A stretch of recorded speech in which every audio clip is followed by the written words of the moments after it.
Mes chers collègues, je voulais tout d'abord, en préambule, vous remercier chaleureusement parce que je crois que la quasi-totalité d'entre vous a été mobilisée dimanche dernier et le sera également dimanche prochain pour la tenue des bureaux de vote. Et je voulais vous féliciter, nous féliciter, ça fait du bien de temps en temps, de la bonne tenue des élections dans le 6e arrondissement.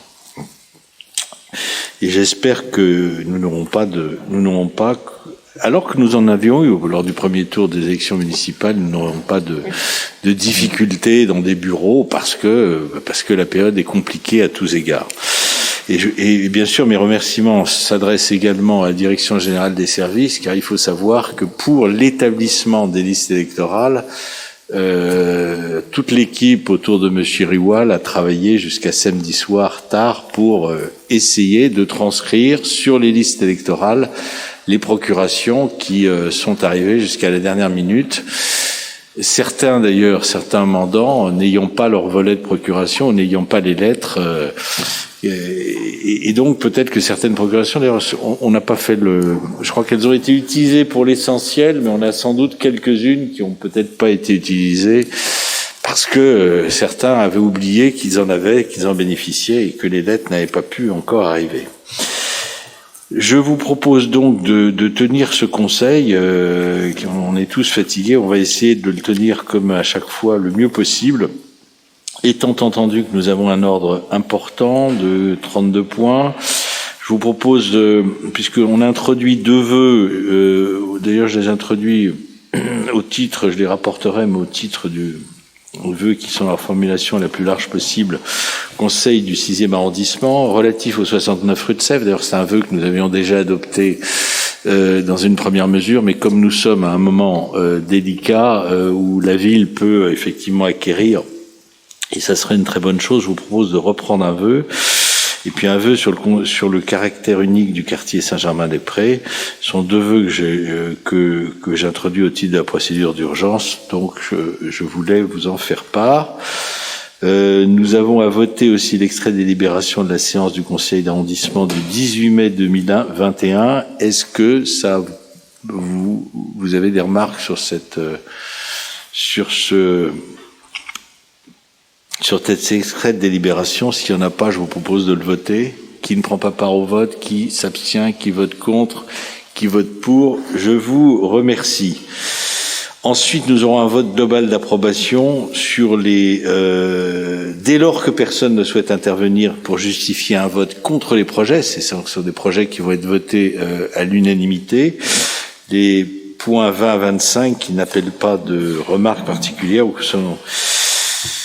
Et puis ensuite, nous aurons des vœux, nous aurons 4 vœux, trois vœux des conseils de quartier, les 2 vœux qui sont introduits en urgence et le vœu que nous a déposé dans les délais Madame Kiss. Voilà, mes chers collègues, quant au déroulé de la séance. Donc je vous propose de rentrer dans le vif du sujet en donnant la parole, après avoir demandé à Madame Berthomier si elle veut accepter d'être secrétaire de séance. Oui, bien sûr, monsieur le maire. Merci, madame la conseillère.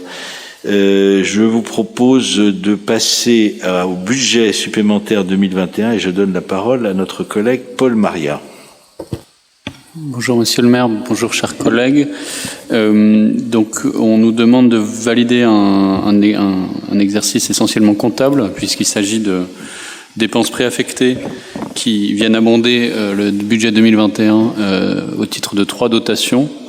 La dotation d'animation locale avec un budget supplémentaire de 138 642 € et 91 centimes. La dotation de gestion locale avec un budget supplémentaire de 1 111 440 € et 45 centimes. Et enfin la dotation d'investissement qui, elle, se voit majorée de 181 446 € et 81 centimes. Ces budgets, vous l'aurez compris, sont essentiellement des budgets non réalisés de 2020 qui sont reportés sur 2021. Et donc, pour cette raison et sans davantage de détails, un document de 18 pages vous a été remis avec le détail.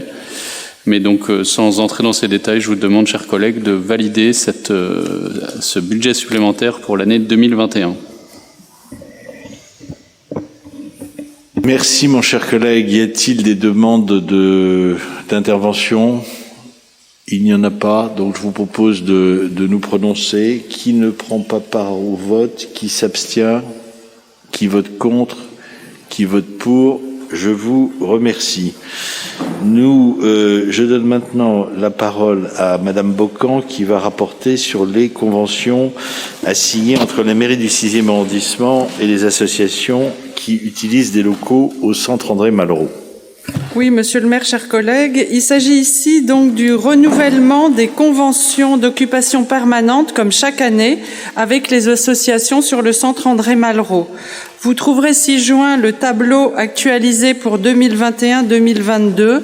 J'ajouterai juste que la plupart des associations sont des associations physiques et sportives et que pour toutes, les diplômes sont valides, vérifiés. Donc juste, je vous remercie d'autoriser la signature des conventions avec ces associations. Je vous remercie. Merci, ma chère collègue. Je vous propose de voter. Qui ne prend pas part au vote? Qui s'abstient? Qui vote contre? Qui vote pour? Je vous remercie. Et si jamais certaines des associations, car il faut tout imaginer, ne venaient pas, c'est-à-dire nous disaient finalement je ne prends pas le créneau, on serait amené bien sûr à redélibérer à une prochaine séance de conseil d'arrondissement en vous spécifiant les associations qui peuvent être candidates. Monsieur Comet, Oui, y a-t-il une liste d'attente pour les locaux des associations rue Malraux? Je donne la parole à Madame Bocan. Pour l'instant, il n'y a jamais eu de liste d'attente, en fait. C'est les associations qui sont là, qui veulent à la limite plus de créneaux, mais pour le principe aussi, parce qu'elles savent très bien qu'avant elles ou après elles, il y a du monde.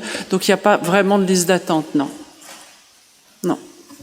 On fait pas un appel, si vous voulez, c'est une autre façon de vous répondre, on fait pas d'appel à candidature, parce que si on avait un appel à candidature, compte tenu des tarifs qui sont pratiqués, on aurait, si vous voulez, ça donnerait un travail considérable pour, je dirais, un résultat qui serait peut-être pas évident, quoi.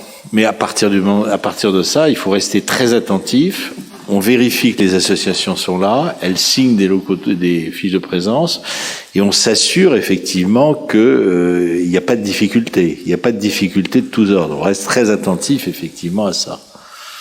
Et si une association dérivait pour une raison X ou Y, effectivement, on lui demanderait de quitter les lieux.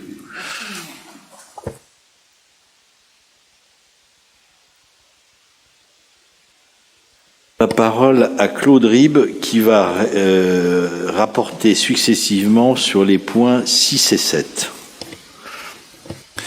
Monsieur le maire, chers collègues, sur le point numéro 6, il s'agit d'accorder une subvention de 7 000 € à une association dont le nom parle tout seul, l'association Photo Saint-Germain-des-Prés, qui rayonne sur les 5e, 6e et 7e arrondissements.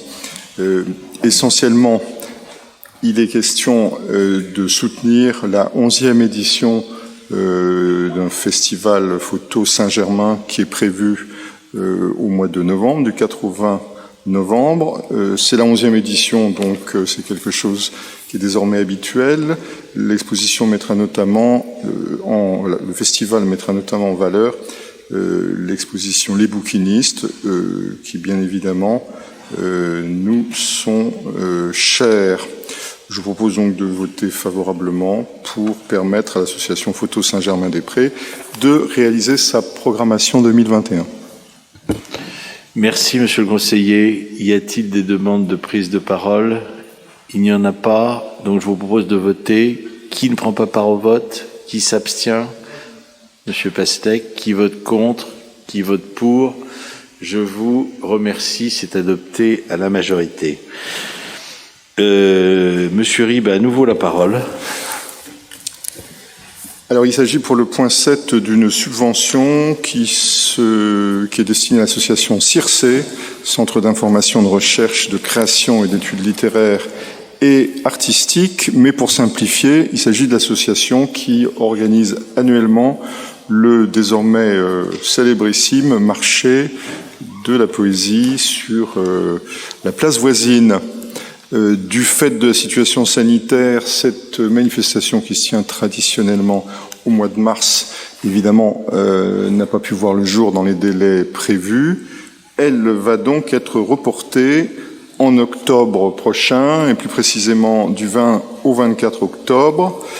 Et je vous propose de voter favorablement pour que, bien évidemment, cette traditionnelle manifestation, qui est un peu unique en son genre, qui réunit 500 éditeurs de poésie, la poésie étant une discipline qu'il faut aider, qui est très difficile, de voter favorablement pour cette subvention. Bon, c'est vital que cette édition ait lieu en 2021 pour la poésie, pour tous les poètes. Pas de prise de parole, je vous propose de voter. Qui ne prend pas part au vote, qui s'abstient, qui vote contre, qui vote pour. Je vous remercie. Nous passons maintenant à le point 8, subvention à 3 associations au titre d'action culturelle. Je donne la parole à Monsieur Passelec. Bien, merci Monsieur le maire, mes chers collègues. Donc, il s'agit des subventions qui s'inscrivent, vous le savez, dans le cadre des crédits que porte le nom de l'adjoint au maire, Monsieur Bloch.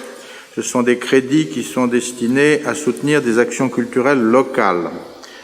Ces crédits donc vont être attribués au comité d'abord des fêtes d'action sociale du 6e arrondissement.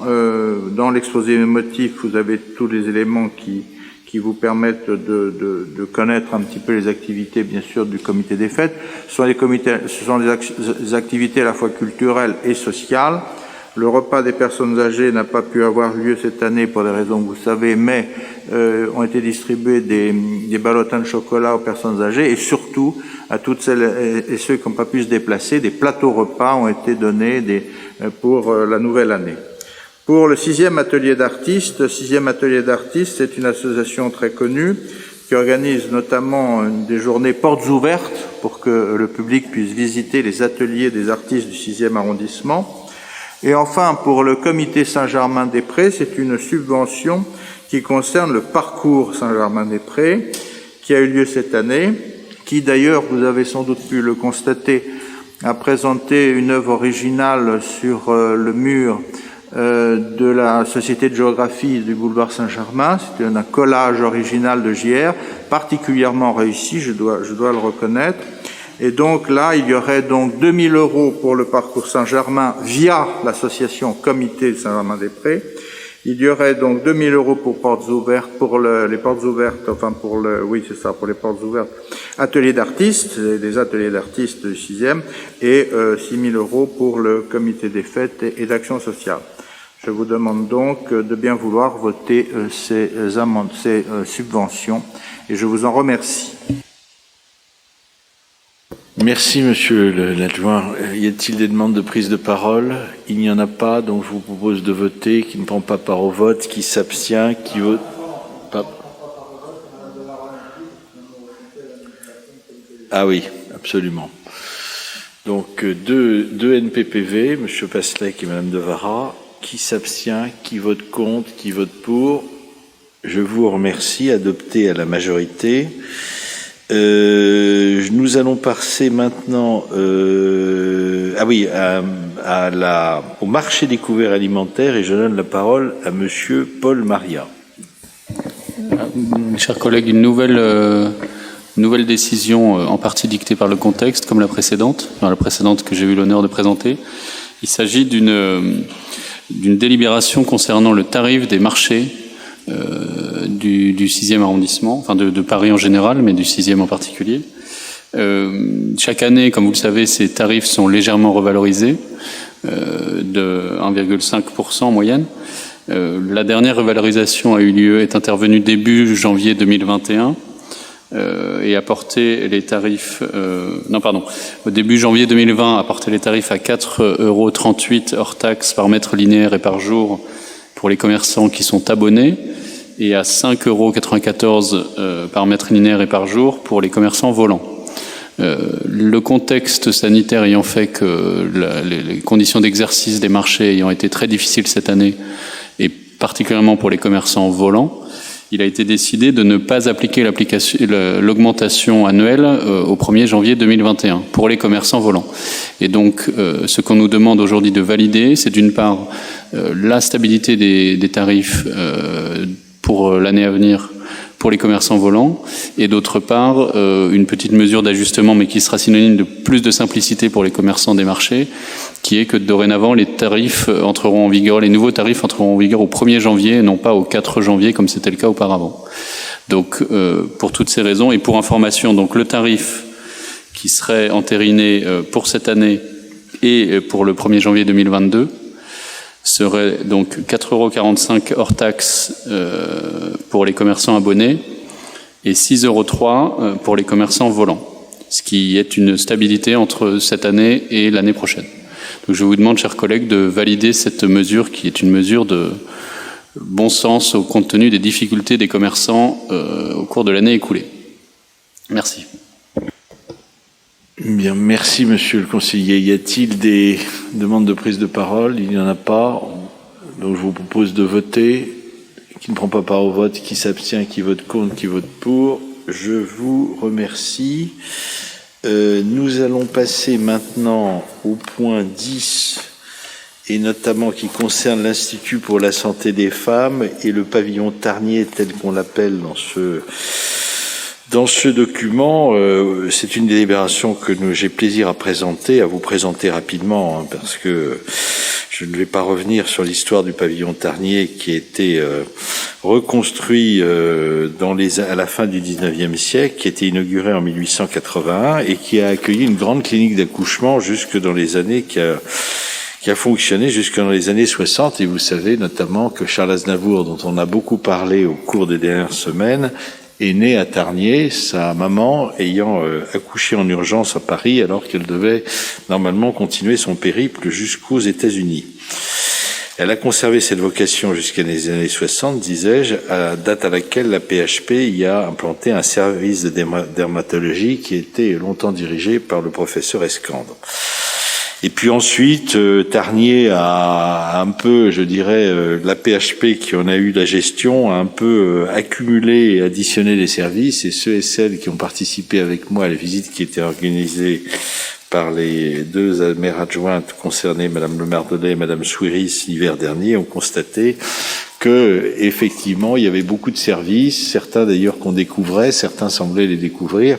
Bref, que la PHP avait réussi à implanter à Tarnier, dans des conditions d'ailleurs assez acrobatiques, des services de nature diverse, aussi bien des services qui accueillaient les patients que d'autres, notamment une consultation de psychiatrie, un petit service de dermatologie qui restait, des consultations diverses et variées, et puis également une plateforme du gérant des urgences au sommet de l'édifice, dans des locaux d'ailleurs où ils étaient particulièrement, je dirais, particulièrement entassés.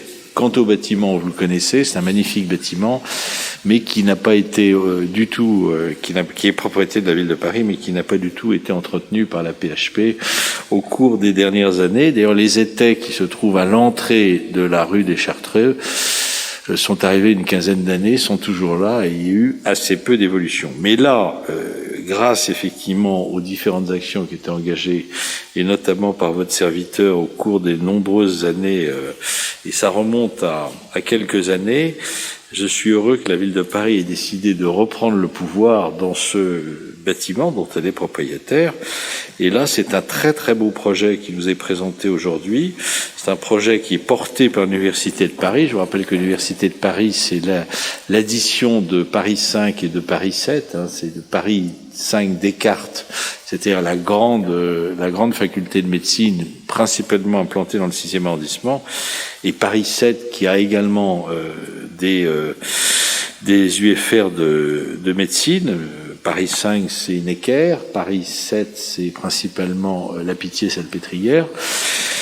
et donc qui unissent leurs forces pour justement développer autour de la santé de la femme et du nouveau-né un complexe qui s'articulerait autour de 5 thématiques principales: l'environnement et la santé des femmes, la santé des mères et des nouveau-nés, la médecine conceptionnelle, les violences faites aux femmes, la lutte contre les violences faites aux femmes bien évidemment, et la santé des femmes après 50 ans.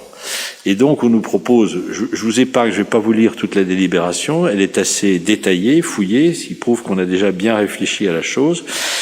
Et ce qui est très bien dans cette délibération, c'est que on nous indique que normalement, comme c'est un bâtiment complexe, que normalement, ça serait l'EPORIF qui serait censé mener les études préliminaires à l'implantation des différents services, à la répartition des surfaces, à la conversion des bâtiments, parce que bien évidemment ces bâtiments ne sont plus du tout sécures et ne sont plus du tout adaptés à un accueil moderne du public. Il faut renforcer l'accessibilité, il faut dégager, réutiliser des unités de sortie.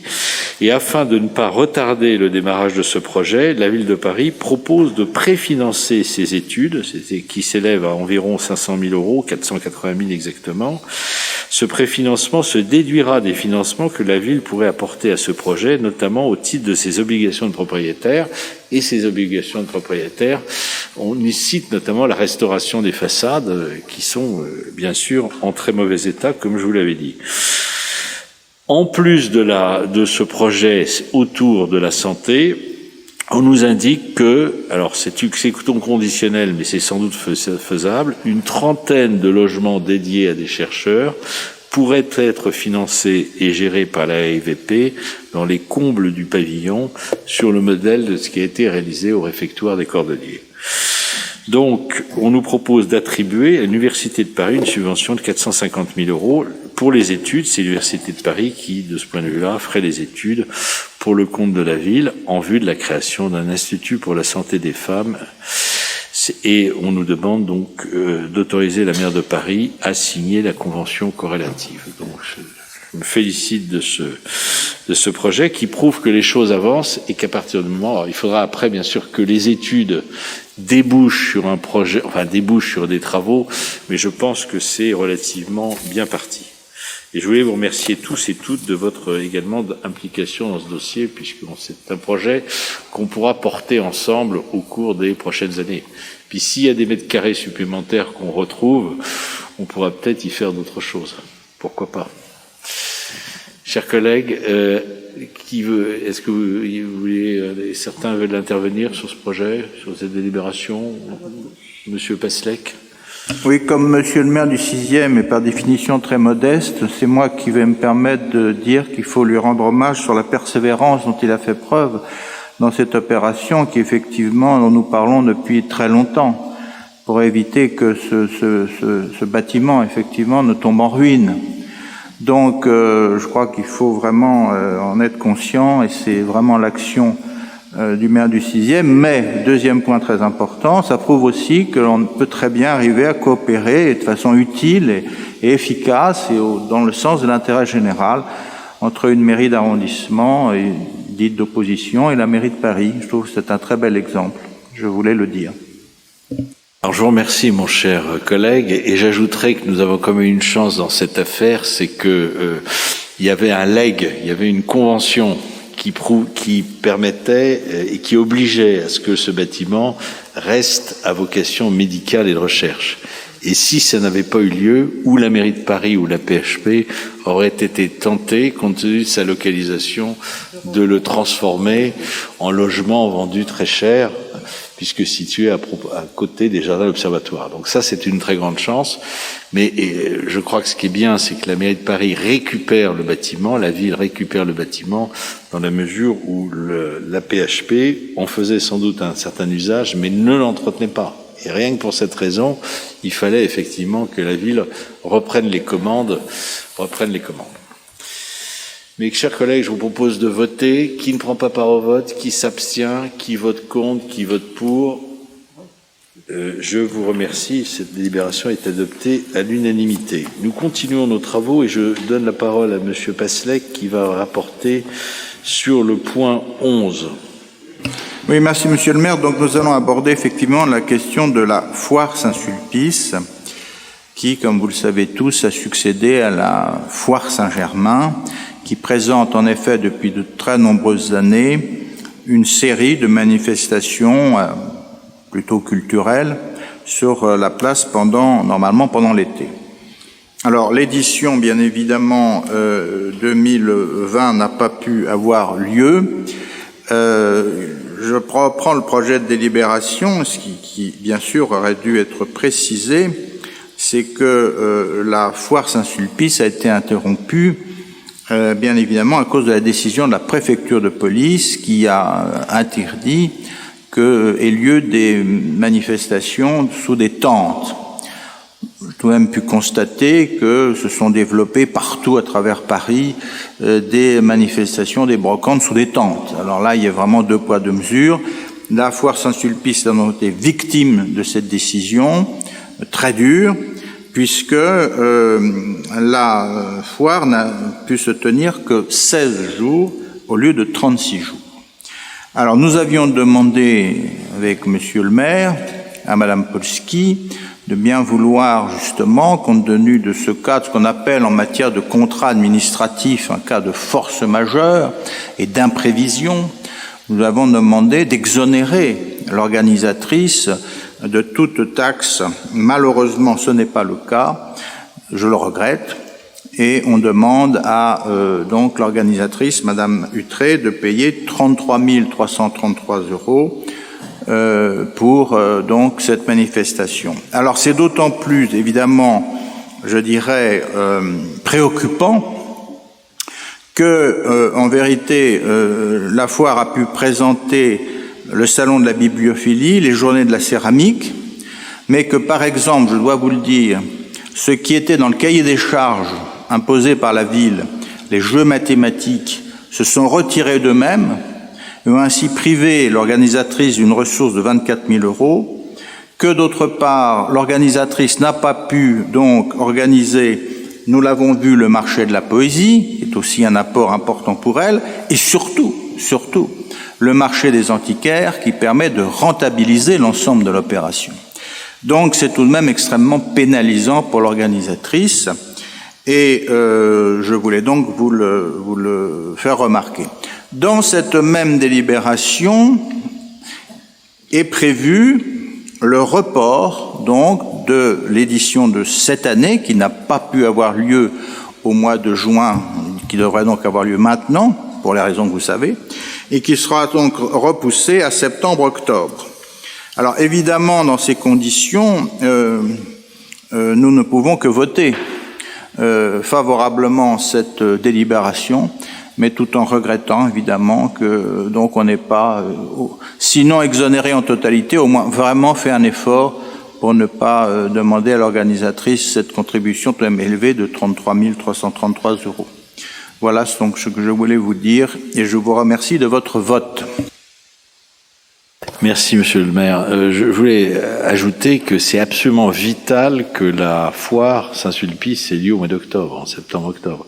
Si jamais elle n'avait pas lieu pour des raisons sanitaires, ce que personne ne souhaite, ou parce que on est à faire face à une décision analogue à celle à laquelle elle a dû faire face, décision préfectorale l'année dernière, on risquerait vraiment de mettre par terre l'opérateur et de mettre en très grande difficulté plusieurs des salons, notamment le marché de la poésie. Donc vraiment, si jamais je sentais qu'on était dans une difficulté, je me permettrais de faire appel à l'ensemble des forces politiques rassemblées autour de cette table pour essayer de sauver ce qui est un peu un enfant du quartier, et je pense que ça serait très important qu'on nous puissions nous rassembler. Alors, je suis pas en train de vous dire que j'ai des informations confidentielles. Je dis simplement que on a vécu une telle période constituée de confinement, déconfinement, reconfinement, qu'il faut toujours maintenant être assez prudent. Et là, effectivement, je pense que la décision était plutôt bonne de reporter la foire. Ça pouvait pas avoir lieu durant l'été. Ça aurait pu avoir lieu durant l'été, mais il est évident que les antiquaires, notamment, qui sont une manne importante, comme vous l'a dit Olivier Passlec, ont pris des engagements ailleurs en province, donc ils ne pouvaient pas, eux aussi, revenir avant septembre-octobre. Et les poètes, c'est également leur cas, puisque les poètes, ensuite, souvent, essaiment. Soit ils sont sur leur territoire, soit ils ont des engagements dans différents territoires l'été. Donc on ne pouvait revenir qu'en septembre-octobre. Mais il y a ce risque, et je voulais vous le faire toucher du doigt. Je vous propose de voter, mes chers collègues. Qui ne prend pas part au vote, qui s'abstient, qui vote contre, qui vote pour, je vous remercie. Alors, nous allons passer maintenant aux délibérations d'ordre éducatif, et je vais passer la parole à Madame Beaucamp, à 3 reprises, oui, sur les points 12, 13 et 14. D'accord, merci. Donc, on nous demande ici d'approuver des dotations complémentaires de fonctionnement, des subventions d'équipement et des subventions pour travaux dans les collèges publics parisiens prises en charge par la collectivité. Nous sommes concernés par une subvention pour le plan sécurité du collège Prévert d'un montant de 2200 € pris dans les subventions pour travaux d'un montant total de 177 495 €. Je vous demande donc de voter favorablement cette délibération d'ASCO 37. Bon, je crois que c'est une délibération traditionnelle, donc je vous propose de la voter. Donc qui ne prend pas part au vote, qui s'abstient, qui vote contre, qui vote pour. Je vous remercie. Madame Beaucamp, 2 délibérations sur la caisse des écoles. Voilà, alors là, je vais être un tout petit peu plus longue. 24 millions de repas sont servis chaque année dans les maternelles, élémentaires, collèges publics parisiens, ainsi que dans les centres de loisirs pendant les vacances scolaires. Et ils sont servis par 17 caisses des écoles. Cette délibération organise les modalités de délégation et propose d'adopter un nouveau cadre de fonctionnement, décliné ensuite en convention conclue avec chacune des caisses pour 3 ans. Le dispositif adopté en 2017 est largement repris et les quelques modifications concernent surtout le développement de la dématérialisation dans les démarches, la reconnaissance du travail, la qualification et la motivation des personnels, l'optimisation et la sécurité de la gestion financière et une politique d'achat coordonnée respectueuse de l'environnement et enfin le développement des actions d'information, de sensibilisation et d'éducation à l'alimentation durable, à l'équilibre nutritionnel et au goût. Des ateliers de travail avec tous les acteurs concernés ont eu lieu et leurs actions sont reprises dans les conventions. D'autres étapes sont prévues autour des travaux de la maintenance de la gestion, avec des bilans sociaux et davantage de dialogue. Toutes ces dispositions seront ainsi inscrites dans la Convention. Je vous demande d'approuver cette délibération organisant les modalités de cette délégation. Madame la Jointe, donc je vous propose de voter, mes chers collègues, s'il n'y a pas de demande d'intervention. Et je le dis, c'est bien sûr, cette délibération et la suivante ont été d'ailleurs en partie examinées en comité de gestion de la Caisse des écoles, auquel plusieurs d'entre vous participent. Donc, qui ne prend pas part au vote, qui s'abstient, qui vote contre, qui vote pour, je vous remercie. Donc, à nouveau, Ariel Beaucamp a la parole. Cette délibération fait donc suite à la numéro 63 qui fixe les cadres de la restauration scolaire et périscolaire et donc définit le cadre de la délégation de la ville de Paris pour la même période 2022-2024. La convention à signer rappelle les missions d'hygiène, de sécurité, de qualité alimentaire et de lutte contre le gaspillage, de la suppression du plastique, de la gestion des biodéchets, des conditions d'emploi et de travail des personnels, ainsi que de l'optimisation de la gestion du service en matière financière et d'achat. Pour le 6e, la Convention décline les objectifs retenus qualitativement et quantitativement sous forme de plan d'action. Un avenant sera d'ailleurs proposé tous les ans, permettant de définir des objectifs intermédiaires. Cette convention a d'ailleurs, comme vient de le dire le maire, a d'ailleurs été votée hier à l'unanimité en comité de gestion de la Caisse des écoles. Je vous demande donc d'approuver cette délibération. Madame Kiss. Oui. Oui, je voudrais intervenir sur cette délibération pour regretter deux choses. D'une part, qu'on ne franchisse pas le pas pour les repas végétariens, qu'on reste à un seul repas végétarien dans les établissements. Et d'autre part, pour regretter aussi qu'il n'y ait pas des objectifs plus ambitieux au niveau du bio, parce que c'est un peu mélangé entre l'AOP, l'AOC, le bio. D'autre part, je voudrais par contre me réjouir qu'il y ait cette convention avec la soupe populaire. Je trouve que c'est du 6e. Je trouve que c'est vraiment une très bonne chose. Et il y a aussi des efforts conséquents qui sont faits au niveau du plastique et pour la généralisation des tables de tri. Voilà, donc je voulais saluer ça, c'est tout. Je vous remercie.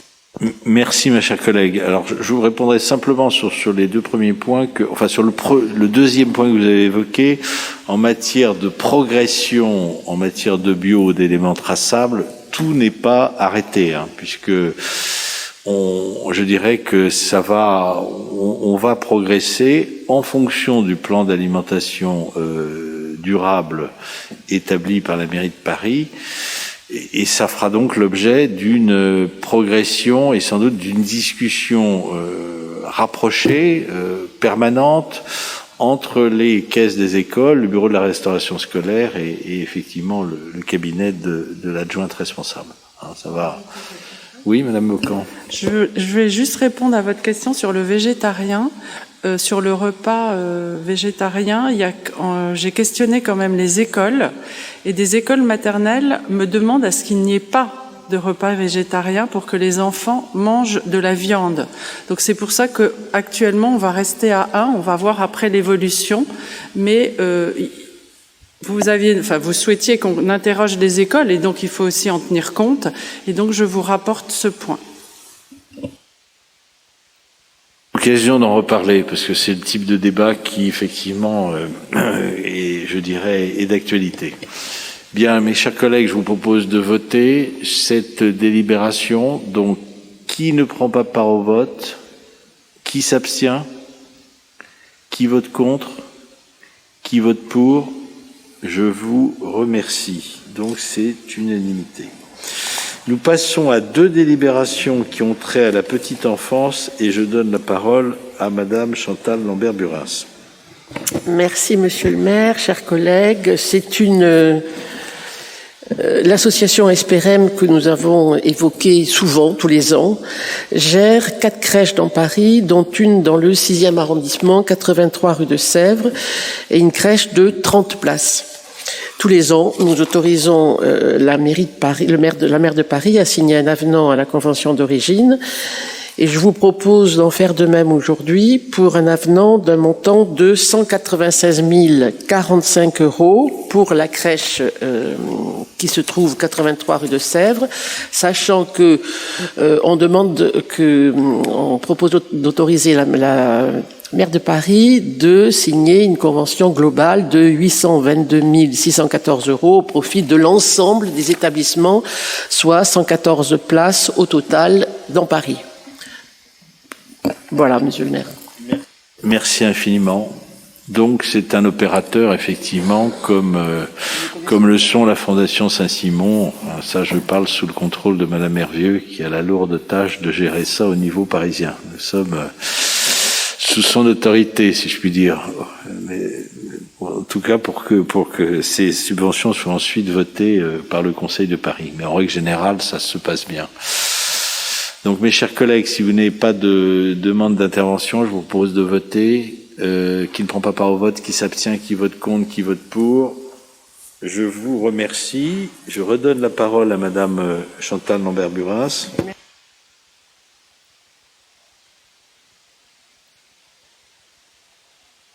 Le Sénat a entrepris une opération lourde de l'ensemble immobilier qui lui appartient au 17 rue de Garancière.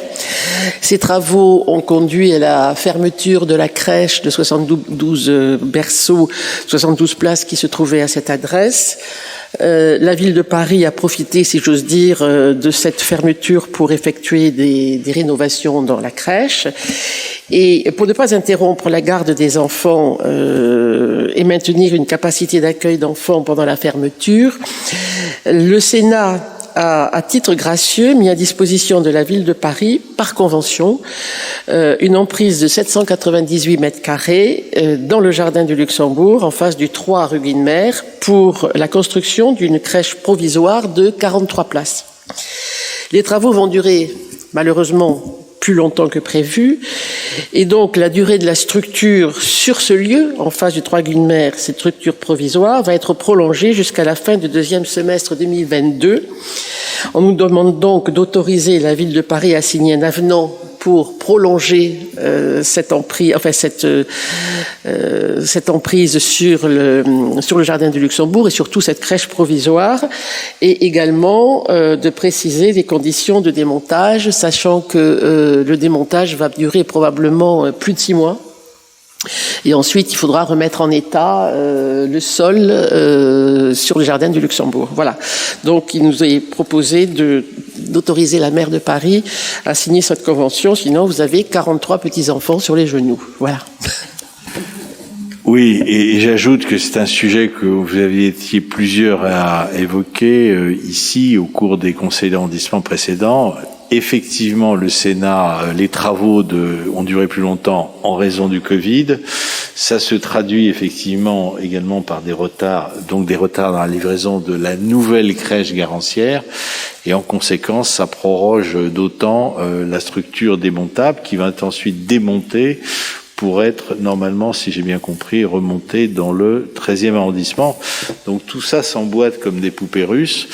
Et effectivement, c'est quand même un très bel établissement. Alors certains n'en voulaient pas avant. Maintenant, je rencontre des gens qui voudraient qu'on la garde. Non, c'est pas possible. On peut pas la garder. C'est le jardin Luxembourg a pas vocation. C'est pas possible. Même si elle est magnifique, elle avait fait l'objet d'une visite de la maire de Paris. Et d'ailleurs, je crois qu'il y a eu également un prix d'architecture qui a été remporté par l'architecte de l'opération. Mais il est normal ensuite que le jardin du Luxembourg retrouve sa quiétude. Donc je vous propose, si vous êtes d'accord, de voter cette délibération après que j'ai donné la parole à Céline Hervieux. Merci beaucoup, Monsieur le maire. Oui, simplement pour porter à la connaissance du conseil municipal au sujet de cette crèche démontable, donc qui se situe dans le jardin du Luxembourg, qu'il pourrait aussi y avoir un sujet autour de la crèche Fleurus, d'après les informations que j'ai reçues de la DFPE, puisque en fait la crèche Fleurus va faire l'objet de travaux, de grosses œuvres qui nécessitent de fermer la crèche pendant 4 mois. Et donc il a été évoqué, j'imagine que ça a été porté à votre connaissance, le fait que pendant cette période des 4 mois, on puisse éventuellement reloger les enfants de la crèche Fleurus dans justement cette crèche du Luxembourg, ce qui participe aussi à allonger le calendrier, mais je pense à titre personnel que c'est une bonne proposition. En tout cas, elle s'inscrit bien dans le calendrier en question. Donc voilà, mais pour ceux qui ne le savaient pas, je le porte à votre connaissance. Merci. Madame Kiss. Oui, alors j'entends bien qu'à cause du Covid, on est obligé de prolonger la présence de cette crèche. Ça fait quand même presque 2 ans de plus. Et je voudrais juste dire que on a un petit peu une tendance forte à utiliser les espaces verts qui sont pas très nombreux à Paris comme des sortes de terrains de jeu pour des expérimentations. On voit le Champ de Mars, on voit l'Esplanade des Invalides, alors qu'il y a beaucoup de mètres carrés de bureaux qui sont vacants, qu'il y aurait peut-être moyen d'assurer la continuité de l'accueil des tout-petits, qui est vraiment important aussi, c'est sûr, dans d'autres endroits. Et par ailleurs, 10 mois pour déconstruire ce qui est présenté comme une structure démontable, tout ça, ça fait pas mal de choses qui n'étaient pas forcément prévues au départ. Et je voulais demander aussi s'il y aurait moyen de demander une expertise des jardiniers du Luxembourg sur l'état des arbres autour, parce qu'on sait qu'ils sont fragilisés par ce genre de travaux. Non, mais vous n'avez pas tort. C'est vrai que si on avait pu s'en passer, ça aurait été mieux. Ça aurait évité d'ailleurs des polémiques avec certains résidents en riverains, auxquels d'ailleurs certains élus à l'époque s'étaient même prêtés. Mais bon, on va en tout cas faire en sorte que tout se passe le mieux possible, et je pense que ce à quoi faisait allusion Madame Hervieux doit normalement s'intégrer dans le calendrier tel que vous l'avez, tel qui vous est présenté aujourd'hui. Après, si ça dure plus longtemps à Fleurus, on sera obligé effectivement de répartir les enfants dans les autres établissements. On verra bien. Merci en tout cas. Je vous propose de voter. Qui ne prend pas part au vote? Qui s'abstient? Madame Kiss. Qui vote contre? Qui vote pour? C'est adopté à la majorité. Mes chers collègues, je vous porte à votre connaissance rapidement une petite opération de rénovation de 6 logements sociaux d'un petit immeuble qui se trouve 17 rue de Seine, que vous connaissez peut-être, dans le quartier des Galeries. Il y a une belle petite galerie d'ailleurs en bas de cet immeuble qui existe depuis de nombreuses années. Vous avez 6 logements qui sont potentiellement occupés, et la ville nous saisit donc d'une opération de rénovation principalement thermique qui vise à améliorer l'efficacité énergétique en isolant les façades, en remplaçant les menuiseries de cet immeuble qui est de type pré-haussmannien, qui a été construit sans doute entre 1840 et 1850. Le coût de l'opération est évalué à près de 420 000 €.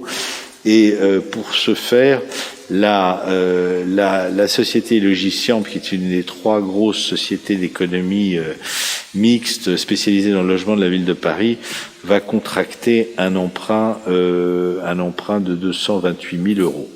Donc je vous propose de voter favorablement cette opération. S'il n'y a pas de prise de parole, qui ne prend pas part au vote, qui s'abstient, qui vote contre, qui vote pour, je vous remercie.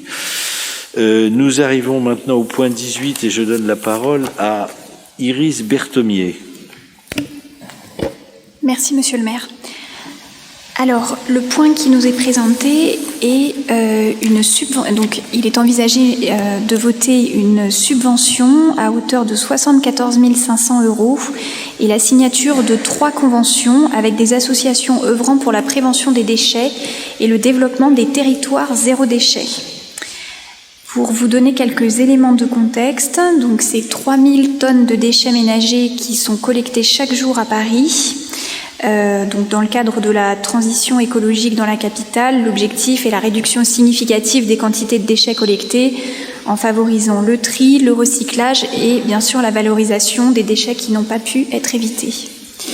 Dans ce contexte, les 3 associations pour lesquelles il est proposé des subventions sont l'association Débrouille Compagnie, qui œuvre dans le 19e arrondissement, l'association La Boutique Sans Argent, qui œuvre dans le 12e arrondissement, et l'association qui nous intéresse le plus, l'association Pic Environnement.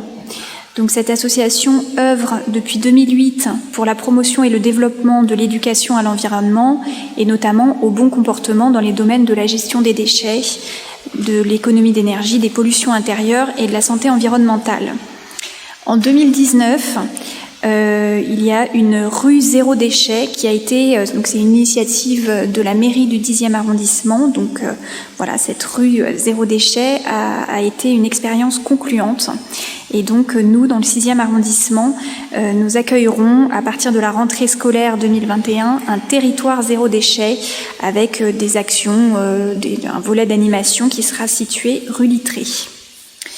Donc je vous propose de voter ces subventions et notamment la subvention de l'association Pic Environnement à hauteur de 64 000 € et donc pour un total global de 74 500 € et d'autoriser Madame la maire de Paris à signer les 3 conventions jointes à la délibération. Je vous remercie. Merci Madame la conseillère déléguée. Madame Hervieux. Oui, j'avais une petite question. Donc, je me réjouis qu'on puisse expérimenter ce territoire zéro déchet dans le 6e pour la rue Littré. Simplement savoir si vous aviez des précisions sur l'implication du groupe scolaire dans cette démarche. Je pense que ce serait très intéressant d'impliquer justement les élèves de Littré, notamment l'école primaire éventuellement. Donc, savoir si on pouvait solliciter l'association pour lui demander d'organiser des actions de sensibilisation auxquelles pourraient participer justement les élèves du groupe scolaire Littré. Merci. Ma chère collègue, vous avez une capacité divinatoire affirmée. Car effectivement, le territoire zéro déchet doit normalement concerner l'ensemble des acteurs présents, c'est-à-dire aussi bien les commerçants, les habitants. Et effectivement, on a choisi la rue Littré. Et si on nous demande, par exemple, un jour d'étendre l'opération, on pourra prendre la rue Saint-Benoît, qui a un peu le même profil, puisqu'on a quand même plusieurs centaines d'élèves sur la rue Littré et à peu près autant, environ 500 sur la rue Saint-Benoît, 500 sur la rue Littré, 500 sur la rue Saint-Benoît. Et effectivement, l'opération concernera les enfants. C'est pour ça d'ailleurs que ça va sans doute être fait à partir de cet automne. On va les laisser rentrer. Et après, il y aura une communication et une participation à l'intérieur de l'établissement. C'est une opération qui est destinée à s'étaler sur plusieurs mois. Après, il y a l'hôtel Littré. C'est un très grand hôtel, mais qui est toujours fermé, qui accueillait beaucoup de Sud-Américains. Donc, je ne sais pas quand est-ce qu'il pourra rouvrir. Et puis, il y a les commerçants. Il y a d'assez nombreux commerçants, des commerçants de bouche, des restaurants, donc c'est pour ça que c'est un territoire intéressant. S'il n'y a pas de demande de prise de parole, je vous propose de voter. Qui ne prend pas part au vote, qui s'abstient, qui vote contre, qui vote pour, je vous remercie. Nous allons passer maintenant à un sujet intéressant dont j'ai décidé de confier le rapport à notre collègue Charles Faubert. Merci Monsieur le maire, mes chers collègues. Donc sur le point 19 aujourd'hui, modification qui nous est demandée sur la tarification du stationnement. Alors ça peut paraître anecdotique, mais c'est vrai que c'est un point particulièrement important pour beaucoup d'entre nous. Modification du stationnement sur le stationnement de surface, donc une nouvelle tarification qui est demandée par la ville de Paris. On peut tout d'abord dire que cette nouvelle tarification, elle s'inscrit dans on va dire une position globale de la ville de Paris, qui est une position de réduction relativement importante du nombre de places de stationnement, puisqu'en réalité, on se dirige vers une modification entre 120 000 places de stationnement vers 60 000 places de stationnement. Donc il faut bien comprendre qu'on est sur une division par deux du nombre de places de stationnement. Alors la mairie centrale nous indique que cette modification de la tarification, qui est couplée donc avec une diminution drastique du nombre de places de stationnement, va entraîner une diminution de la pollution atmosphérique. Sur ce premier point, cette première argumentation, j'ai un peu de mal à suivre, puisqu'en réalité, ne va-t-on pas voir plus de voitures, entre guillemets, tourner et circuler pour justement chercher une place? Et ce qui est vraiment pour le coup une pollution qui est pour le coup complètement inutile, puisqu'on a des usagers, des Parisiens qui tournent pour chercher une place. Je me permets d'attirer également l'attention du conseil d'arrondissement sur un point très particulier qui me tient particulièrement à cœur, qui est la problématique des personnes handicapées. Pour la première fois, on va demander, la ville de Paris, la mairie centrale, va demander à des personnes handicapées de justifier autrement que par la position sur le pare-brise du fait de se garer et d'utiliser des places handicapées. Alors la mairie centrale nous dit oui. Grâce à cela, on va donc diminuer la fraude, puisqu'on aura moins de gens qui seront installés, qui seront garés sur les places handicapées. Je suis là aussi un peu étonné, parce qu'en réalité, quand une personne est handicapée, elle n'a pas forcément un téléphone portable. Alors vous me direz, elle conduit. Oui, mais c'est pas forcément la personne handicapée qui conduit. Et on peut très bien conduire une personne handicapée, la conduire, apposer une carte, et cette personne handicapée n'est pas forcément en état de prendre son téléphone, de télécharger une application. Donc moi, je suis très inquiet en fait, en réalité, inquiet pour nos concitoyens qui sont handicapés. Et c'est peut-être cette partie-là de la mesure qui m'inquiète le plus et qui m'attriste. En réalité, le plus. Voilà. Sur la tarification, donc pour bien comprendre, on passe à 6 € de l'heure dans notre arrondissement. On passe à 75 € d'amende lorsqu'on est garé sans avoir acquitté son droit, 75 € d'amende, hein, tout de même. PS, voilà, on appelle le forfait post-stationnement, voilà, tout à fait. Qui a été permis par la loi L'Homme. Tout à fait. Voilà. FPS, mais c'est donc un FPS à 75 € hein, pour bien que nos concitoyens et les habitants du 6e comprennent. Un autre point là aussi, on passe à un stationnement payant dans les bois, c'est-à-dire bois de Vincennes, bois de Boulogne. Et alors le dernier point, c'est le stationnement payant pour les 2 roues motorisées. C'est-à-dire, pour bien comprendre, on nous dit il faut libérer les trottoirs. C'est déjà interdit aujourd'hui. Un 2 roues n'a pas le droit de se stationner sur un trottoir. Il encourt déjà une amende de 135 €. Bon. Donc maintenant, les 2 roues motorisées devront payer un stationnement. Alors on nous indique que ce stationnement sera limité, sera réduit si on est à un tarif résidentiel. Mais là aussi, pour la première fois, on va donc faire payer les propriétaires de 2 roues motorisées quand ils seront correctement garés. Donc, moi j'ai envie de dire, est-ce que c'est le moment? Est-ce que compte tenu du Covid, compte tenu de la situation, compte tenu de la difficulté pour beaucoup de Parisiens, de la situation notamment économique, est-ce que c'est le moment d'être dur avec les plus faibles? Est-ce que c'est le moment de faire payer les gens? Est-ce que c'est la situation économique et financière de la ville de Paris qui entraîne cette mesure? Est-ce que c'est le moment d'être dur avec les plus faibles? Je n'en suis pas certain. Et donc, à titre personnel et de point de vue du conseil d'arrondissement aujourd'hui, je vous propose de voter défavorablement à cette disposition et à ce point-là. Merci. Merci, monsieur l'adjoint. Est-ce qu'il y a des demandes de prise de parole sur un sujet difficile, hein, bien évidemment? Madame de Comprignac.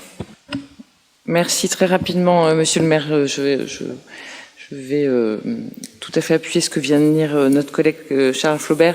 Je crois que cette délibération qui nous est proposée, et pardonnez-moi du terme, une vaste blague, parce que elle ne vise pas à baisser la pollution, elle vise à faire rentrer de l'argent dans les caisses tout en... voilà, il faut dire les choses telles qu'elles sont, me semble-t-il. Si on veut diminuer la pollution, il faut taxer les voitures qui sont très polluantes ou au moins favoriser celles qui ne le sont pas. Pareil pour les 2 roues, on peut taxer les 2 roues de façon symbolique pour ceux qui polluent et laisser ceux qui ne polluent pas rouler tranquillement et stationner tranquillement. Voilà, donc vraiment, je suis notre collègue. Merci. Monsieur Comet, peut-être quelques mots? Oui, merci monsieur le maire.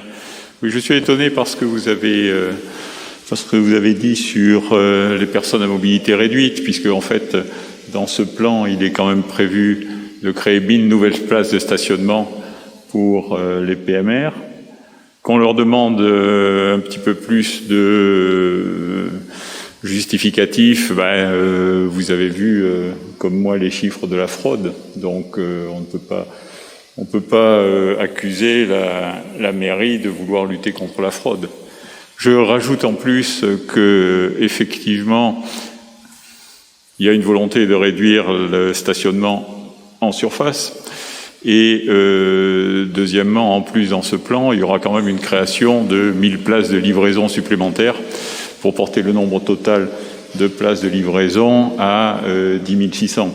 Donc ce réaménagement de l'espace permet d'un côté, bien évidemment, de diminuer le nombre de stationnements en surface et ça c'est une volonté qui a été affirmée dès le début de la mandature, mais elle permet aussi de rééquilibrer en prenant en compte les plus faibles, comme vous le dites, et notamment en ajoutant des places pour les personnes à mobilité réduite et puis des places de livraison ce dont personne ne se plaindra. Sur les 2 roues, il me semble, si j'ai bien compris, que le stationnement sera gratuit pour les 2 roues électriques. Donc, dire que ça n'aide pas à combattre la pollution, c'est un peu étonnant. Voilà. Y a-t-il d'autres demandes de prise de parole, Madame Kiss? Oui, sur les 2 roues motorisées, ça me paraît être quelque chose de complètement équitable, qu'elles payent leur stationnement comme les voitures. Je vois pas où est le problème. Et il y a également des tarifs spéciaux qui sont prévus pour les livreurs, pour tous ceux dont c'est l'outil de travail. Donc je trouve ça vraiment tout à fait normal que cette injustice soit réparée en faisant payer les 2 roues motorisées. Qui sont souvent, il faut le reconnaître, moi je suis pas motard, et ceci dit, on a poussé il y a quelques années beaucoup de personnes à abandonner leur voiture pour passer aux 2 roues, qui sont d'ailleurs dangereux, bruyants et polluants. Mais c'est quand même une conséquence, hein. C'est quand même une conséquence. Bon, de toute façon, on sait que la politique de stationnement, c'est toujours difficile. Alors après, vous aurez aussi des mauvaises langues qui vous diront, comme les parkings s'étaient vidés ces dernières années, cette politique de stationnement, cette politique de tarification va contribuer à les re-remplir. Se pose pour certains ensuite le problème de la sécurité. Alors c'est vrai que vous avez des parkings qui sont particulièrement sécures, il y en a d'autres qui le sont moins. Bon. Après, il faudra effectivement reparler de l'espace public, parce que c'est vrai que il y a des places de livraison qui sont créées, mais il y en a d'autres qui sont utilisées actuellement par les terrasses éphémères. Donc, alors actuellement, on est en train de supprimer la possibilité d'avoir des terrasses éphémères sur les aires de livraison, mais ça crée ensuite une autre inégalité. Je souhaiterais, en tout cas, je vous le dis à titre personnel, qu'au moins on se donne jusqu'à l'automne pour conserver les terrasses éphémères sur les places de livraison.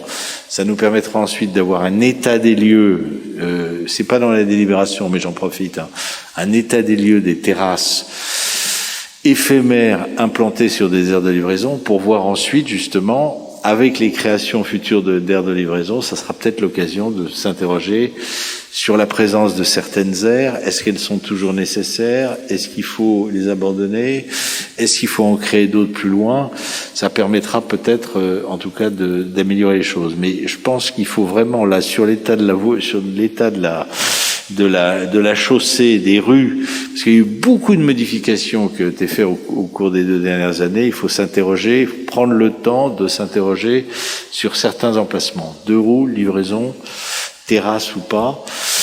Je pense qu'il est urgent de se poser et de réfléchir en même temps à la meilleure adéquation possible. Et d'ailleurs, ça pourra éventuellement être fait dans les conseils de quartier. Donc je vais essayer de récupérer les emplacements de livraison et les terrasses et renvoyer ça au conseil de quartier, qui ne peuvent pas tout, mais qui pourront peut-être nous éclairer sur un certain nombre de terrasses, sur un certain nombre de sujets, si vous en êtes d'accord.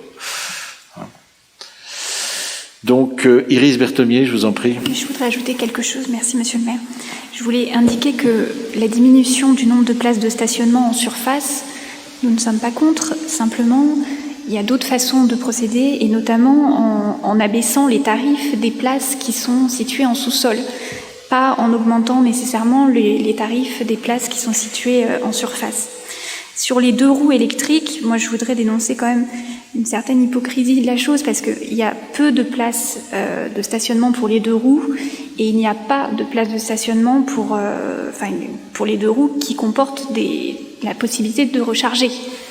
Donc au moment où on aura suffisamment de bornes de recharge pour les 2 roues, on pourra peut-être supporter le fait de rendre payantes les places de stationnement pour les 2 roues pour le moment. Effectivement, j'entends qu'il est juste que les 2 roues payent, mais dans la mesure où les 2 roues électriques ne peuvent pas exister dans les faits, de façon importante, je veux dire, j'y suis défavorable.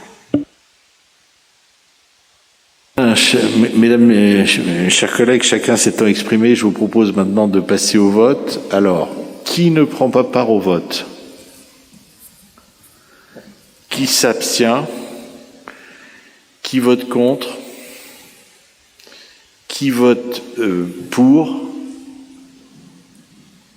Ça vous va, monsieur Donc la délibération n'est pas votée au niveau du conseil du 6e arrondissement, mais je vous rassure, elle sera sans doute, nos collègues qui ont voté pour, elle sera sans doute votée au niveau de la mairie de Paris.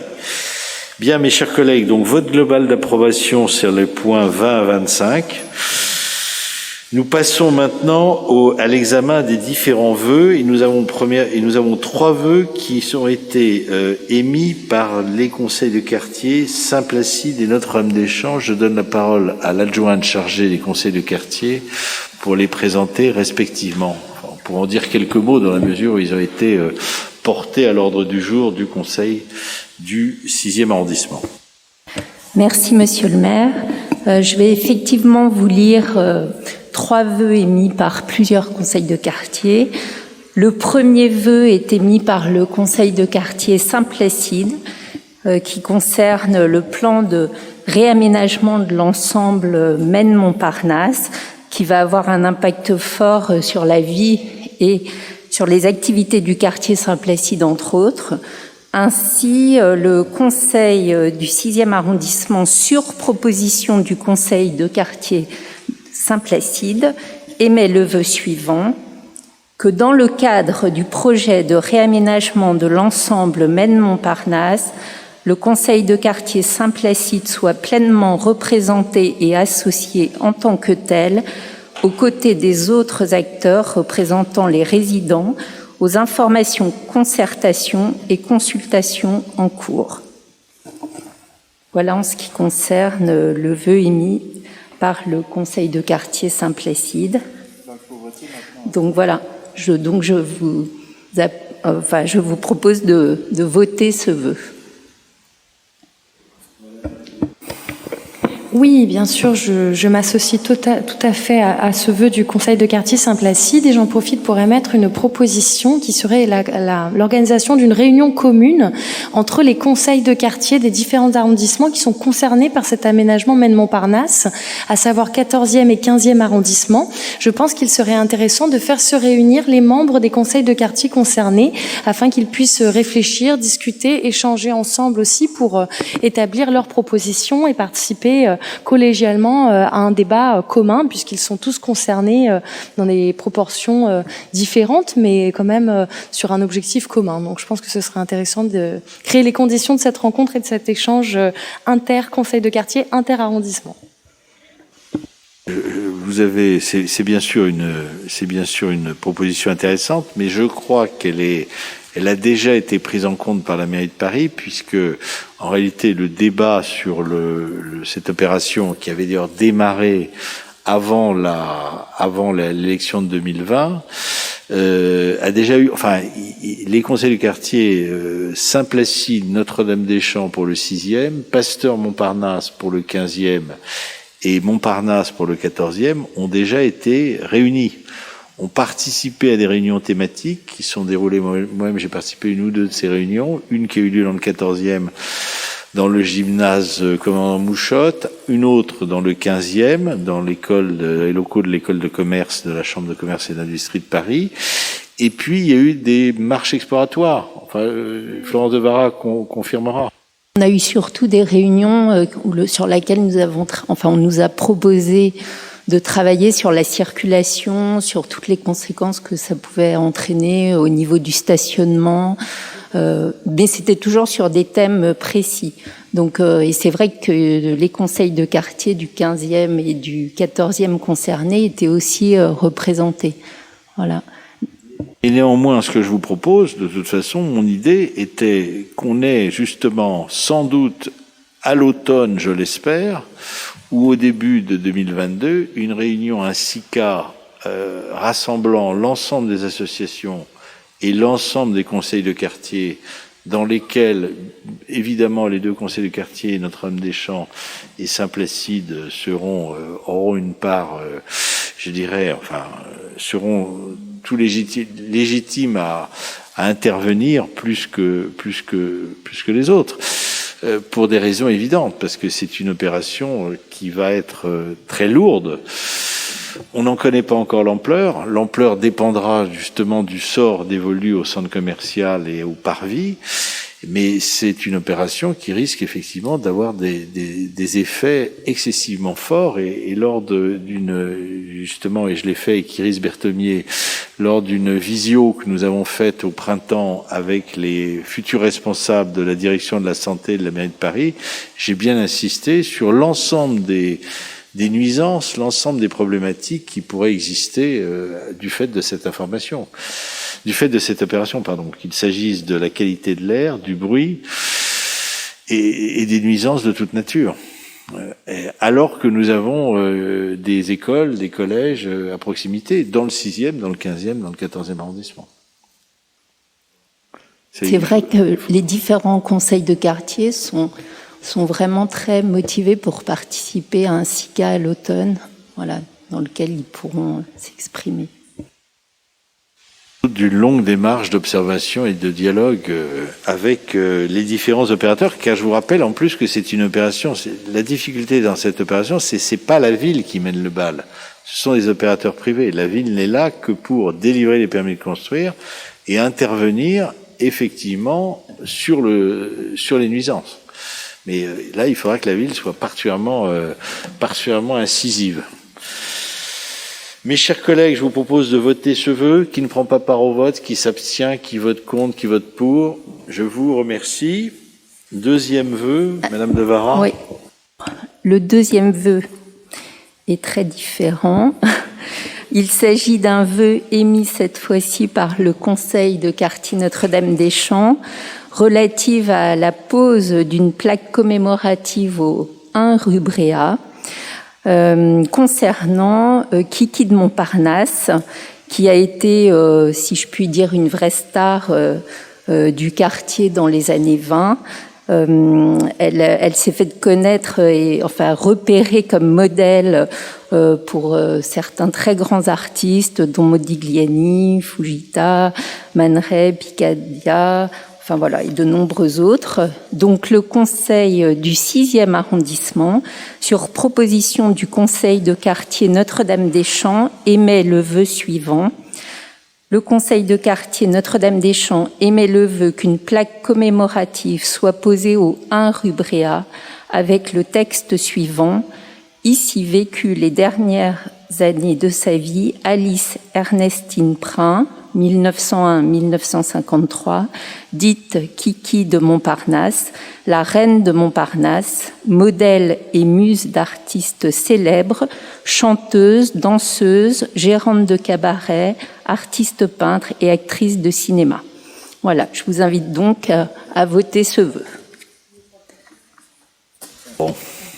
Oui, ça fait beaucoup, mais ouais, c'est un peu long, alors, mais bon. Ce que je veux simplement dire, c'est qu'on a interrogé le cabinet de Laurence Patrice et il n'y a pas d'opposition au fait qu'il y ait une deuxième plaque sur Kiki de Montparnasse, parce qu'il y a une plaque qui concerne Kiki de Montparnasse qui était mise dans le 14e arrondissement. Donc la question se posait si c'était redondant, si ça pouvait être fait. Donc il n'y a pas d'opposition. Après, je vous propose peut-être ensuite, il va falloir savoir qui paie la plaque. Est-ce que c'est le conseil de quartier? Est-ce que c'est la mairie de Paris? Donc, de retravailler avec le cabinet de Laurence Patrice et puis avec Tristan Perrier et de déterminer le texte exact pour la plaque. Je vous propose de prodiguer comme ça. Mais comme on n'a pas le droit de modifier les vœux des conseils de quartier tels qu'ils sont formulés, on ne peut que les adopter ou les refuser. Je vous propose de le voter sous la forme qui nous est présentée aujourd'hui. Qui ne prend pas part au vote, qui s'abstient, qui vote. Tu prends pas part au vote? Qui s'abstient, qui vote pour? Voilà, je vous remercie. Adopté à la majorité. Venons-en maintenant au troisième vœu. Or, cette fois-ci, il est encore très différent. Voilà. C'est bien tous les thèmes sont abordés. Donc, il s'agit cette fois d'un vœu émis encore par le Conseil de quartier Notre-Dame-des-Champs relatif à l'installation d'une sanisette devant le 93 boulevard du Montparnasse en raison du nombre important de personnes fréquentant le quartier et principalement les touristes, mais aussi les SDF. et du manque flagrant de sanisettes dans Paris. C'est vrai qu'en plus, la paroisse Notre-Dame-des-Champs fait souvent des distributions de repas sur le parvis. Donc c'est vrai qu'une sanisette à proximité serait la bienvenue. Voilà, donc le conseil du 6e arrondissement, sur proposition du conseil de quartier Notre-Dame-des-Champs, émet le vœu suivant.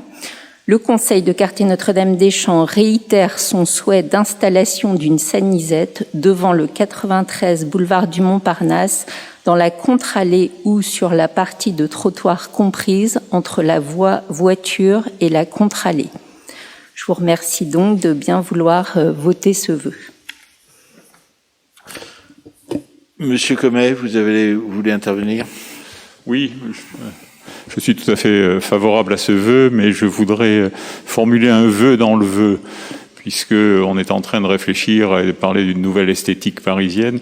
Si on pouvait avoir des sanisettes qui aient une nouvelle esthétique, ça correspondrait d'abord très très bien au quartier. En plus, ça nous éviterait d'avoir les Decaux modèle 1970 éventuellement améliorés.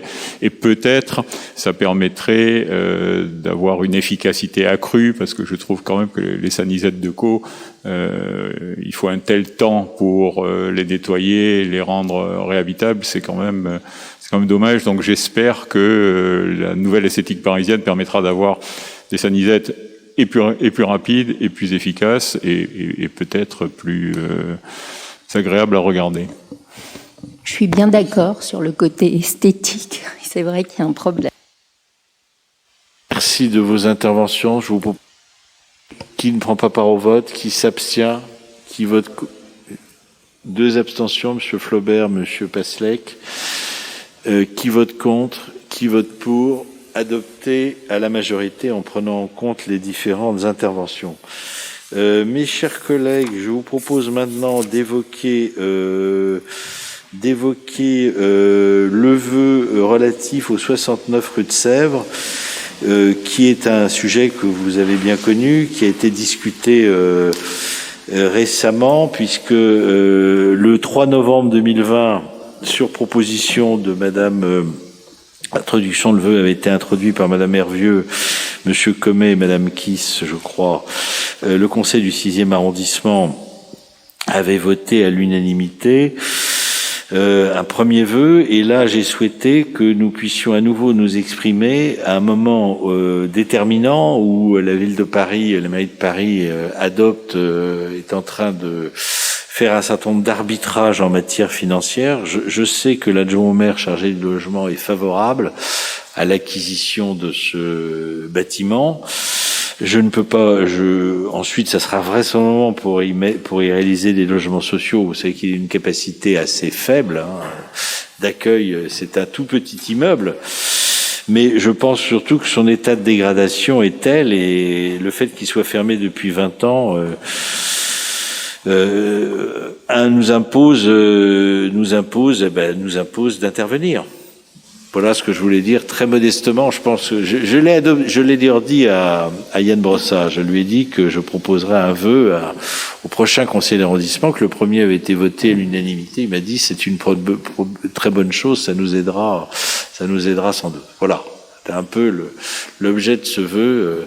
Ce n'est pas un coup politique, ce n'est pas une opération, mais c'est vrai qu'on n'arrive pas à sortir de cette opération, qui est pas majeure, mais ça peut poser des problèmes. Ça peut être un immeuble, vous voyez, qu'on voit, oui, et qui peut éventuellement peut-être un jour s'effondrer, comme on le voit dans d'autres communes. Monsieur Comet. Oui, bon, merci Monsieur le maire. Mon intervention portera surtout sur la procédure d'urgence. Je voulais intervenir dans le point 3, mais il a été manié avec maestria, et donc j'en profite pour dire maintenant, je ne comprends pas pourquoi tous les vœux déposés par la majorité le sont selon la procédure d'urgence. Puisque d'habitude, on a 10 jours, il faut les envoyer 10 jours avant, ce qui permet de les avoir dans l'ordre du jour, éventuellement de les regarder, etc. Or ici, depuis le début de la mandature, tous les vœux ont été déposés par procédure d'urgence. Ce qui veut dire concrètement cette fois-ci que nous avons reçu un mail avec en pièce jointe les vœux, dimanche 20 juin à 22h33. Vous me direz, comme on sortait des bureaux de vote, on avait effectivement le temps de le lire. Mais c'est quand même extrêmement restreint et sur des textes qui sont pas... sont urgents, mais il n'y a pas grand-chose de nouveau par rapport à il y a 10 jours, et je ne comprends pas pourquoi ce texte n'a pas été déposé 10 jours avant, de façon à pouvoir figurer dans l'ordre du jour original. C'est encore vrai pour le second texte, qui concerne la zone à trafic limité, puisque la pétition des galeries que vous avez relayée sur Twitter, Monsieur le maire, remonte au 3 juin, que la réunion en mairie qui a été faite sur les zones à trafic limité remonte au 8 juin. Qu'est-ce qui empêchait de déposer un vote, enfin de déposer le vœu avant le 12 juin et donc être dans la procédure normale?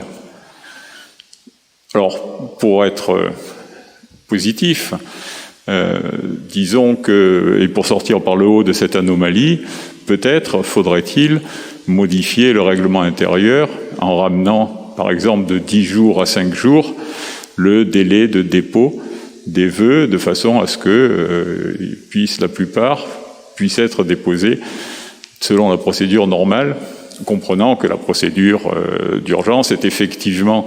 Il est important qu'elle existe, mais il est important qu'elle existe pour des événements nouveaux qui, effectivement, n'ont pas été prévus à temps.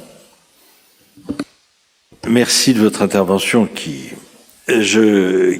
effectivement, je m'y attendais, mais si vous voulez, la procédure d'urgence, c'est une procédure qui est à la main du maire. Et d'ailleurs, au Conseil de Paris, où nous sommes un certain nombre d'entre nous à siéger, la maire de Paris et les maires de Paris précédents ne se privent pas de déposer des vœux, de reprendre des vœux de l'exécutif, de réécrire les vœux qui sont effectivement déposés par l'opposition, ce que d'ailleurs en général je fais pas tellement. Bon, on avait un peu amendé sur le vœu du 69 rue de Sèvres lorsque vous l'aviez présenté, mais on avait gardé l'esprit. Là, l'urgence, elle est effectivement liée au fait qu'il y a des arbitrages qui vont être pris par la mairie de Paris, comme je vous l'ai dit, et c'est pour ça que j'ai souhaité qu'on le redépose. Alors, souhaiter qu'on le redépose, c'est un vœu d'ailleurs qui reprend, qui d'ailleurs est rattaché au vœu qui avait été voté à l'unanimité au mois de novembre. On verra si ça a des effets. J'essaie, en règle générale, de ne pas utiliser trop la procédure d'urgence. Et en réalité, il y a eu très peu de vœux présentés en procédure d'urgence. La plupart des vœux qui ont été présentés au Conseil du 6e arrondissement, c'est vous-même qui les avez initiés. Enfin, vous-même, Madame Hervieux, Monsieur Gomet ou Madame Kiss. On a assez peu présenté de vœux. Là, il se trouve qu'on a plusieurs vœux aujourd'hui, parce qu'il y a notamment les vœux des conseils du quartier, que les conseils du quartier arrivent à se réunir. Et puis il y a ces deux vœux. Alors celui du 69 rue de Sèvres, sur lequel on va se prononcer, et puis celui qui reprend ensuite le second. On peut avoir cette discussion globale maintenant parce qu'il y a une réunion du conseil du quartier Saint-Germain-des-Prés qui s'est tenue la semaine dernière, et là on n'avait plus le temps. Chantal Lambert-Burin, Iris Bertonnier peuvent en témoigner. On n'avait plus le temps de prendre un vœu, le conseil du quartier ne pouvait pas prendre un vœu, et ensuite n'avait plus le temps de le transmettre au conseil d'arrondissement. C'est pour ça que j'ai repris dans un vœu présenté en urgence les éléments de la discussion qui ont eu lieu lors du conseil du quartier Saint-Germain-des-Prés. Et je suis prêt éventuellement, si vous aviez dans le cadre de votre conseil de quartier Odéon un jour un vœu à me soumettre en urgence, effectivement, je suis à votre disposition pour éventuellement le reprendre.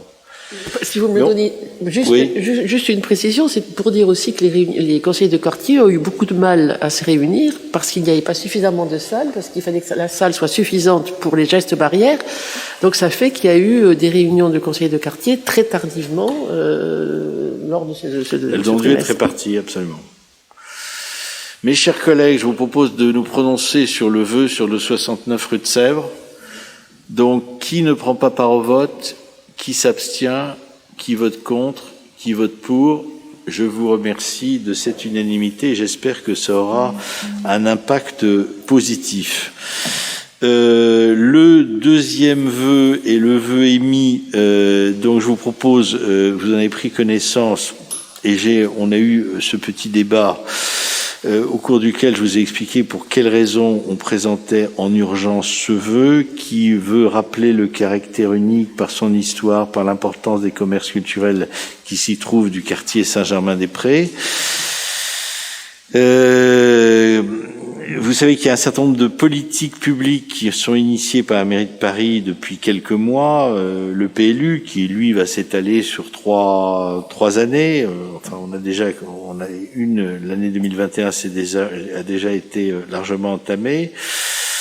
Vous avez ensuite Embellir mon quartier, et là, c'est 3 quartiers qui sont concernés: Monnet, Saint-Germain-des-Prés et Odéon.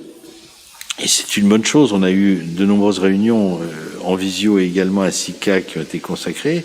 Et puis la zone à trafic limité qui est arrivée assez récemment et qui suscite de nombreuses interrogations auxquelles jusqu'à présent nous n'avons pas de réponse. Donc j'ai souhaité, si vous voulez, dans ce vœu qui comporte 2 articles, réaffirmer le caractère unique de Saint-Germain-des-Prés d'hier, d'aujourd'hui et de demain, la fragilité de son écosystème culturel qui est composé de très nombreuses galeries, dont un certain nombre sont d'ailleurs implantées dans des locaux appartenant à la mairie de Paris. Le refus d'un tourisme de masse, ça c'est effectivement d'ailleurs une préoccupation qui est d'ailleurs assez largement partagée par beaucoup de Parisiens et je crois également par le maire adjoint de Paris chargé du tourisme. Et dans un article 2, que des délais supplémentaires soient consentis afin que les études et consultations nécessaires soient menées à bien. Ça, c'est l'allusion au fait que nous sortons de la crise sanitaire, que beaucoup de personnes se sont un peu lassées des visioconférences qui ont été organisées pour des raisons évidentes d'ailleurs, que je ne conteste pas, à rythme rapide au cours des derniers mois, que nous l'avons vu d'ailleurs à l'occasion des élections régionales, que les préoccupations des Parisiens comme des Français sont nombreuses. Ils reprennent goût à la vie, ils ont des problèmes personnels, professionnels à régler, et donc il est bon aussi que sur des sujets aussi sensibles, des délais supplémentaires soient accordés pour que la concertation puisse se dérouler dans les meilleures conditions et que nous puissions éventuellement nous prononcer en toute connaissance de cause, que la mairie de Paris ait ensuite tous les éléments à sa disposition avant de prendre des décisions. Voilà. C'est l'objet de ce vœu.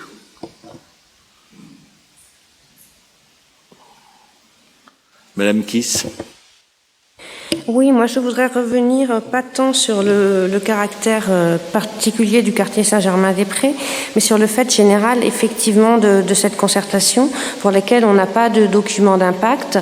Or c'est quand même une décision importante à prendre et je pense effectivement qu'il faudrait prendre le temps de donner aux personnes qui participent à la concertation une étude d'impact pour qu'elles puissent prendre leurs décisions en toute connaissance de cause, parce que sans ça, ça dévalorise en fait les concertations quand c'est juste, quand on donne pas les éléments nécessaires pour se prononcer. Du coup, ça dévalorise les concertations et je pense que c'est vraiment important que c'est très bien qu'il y ait des concertations qui soient faites par la ville, mais il faut qu'elles se déroulent dans de bonnes conditions et que les gens aient les données nécessaires pour se prononcer. Voilà. Et c'est vraiment un sujet complexe aussi. Au niveau des reports de circulation, enfin voilà, il suffit pas de délimiter une zone, un petit peu zone tourisme luxe, la zone de Paris-Centre.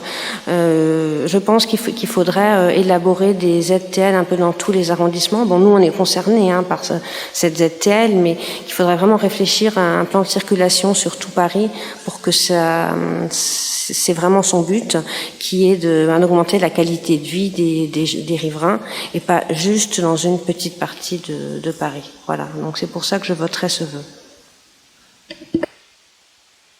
Madame Kiss, y a-t-il d'autres demandes de prise de parole? Il n'y en a pas, donc je vous propose de voter, mes chers collègues. Qui ne prend pas part au vote?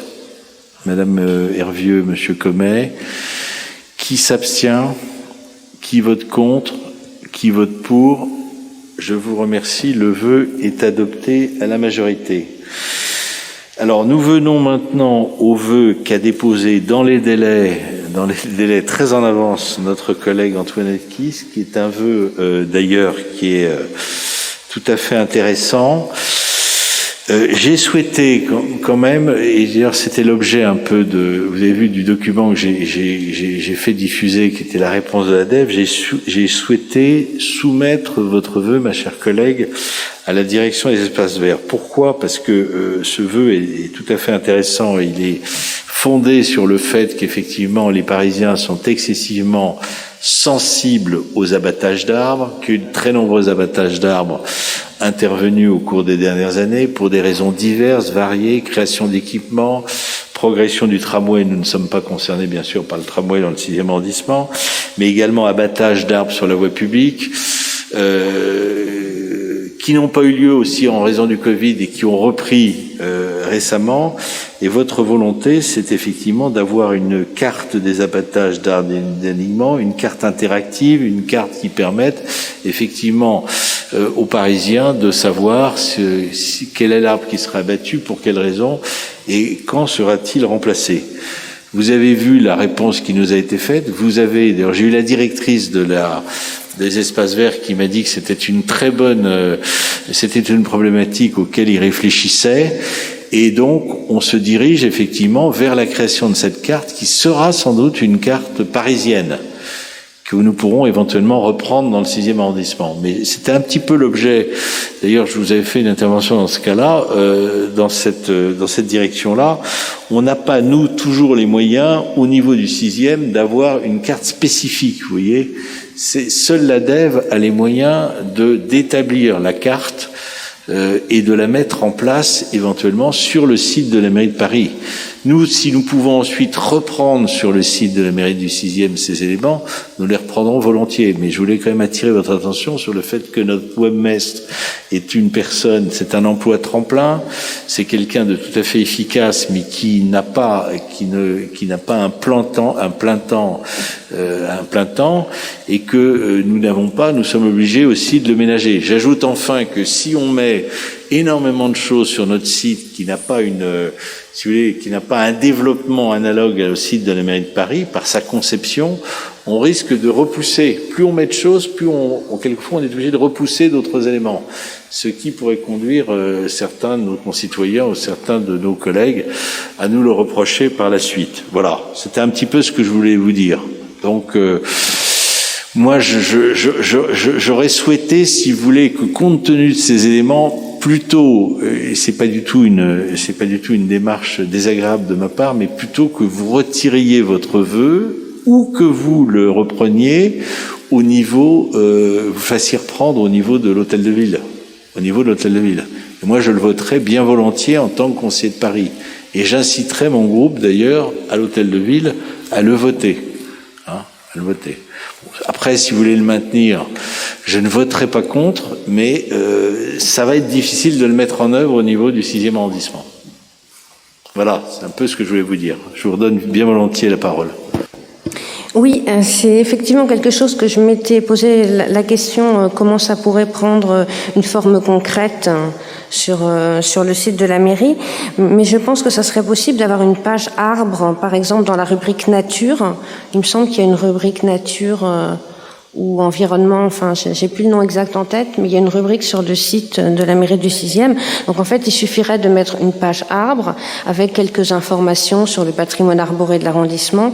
Et pour la carte, je sais pas dans quelle mesure ça pourrait être fait concrètement, mais ça serait possible de reprendre les informations qui sont données sur le site de la ville et qui après disparaissent, en fait, une fois l'arbre abattu.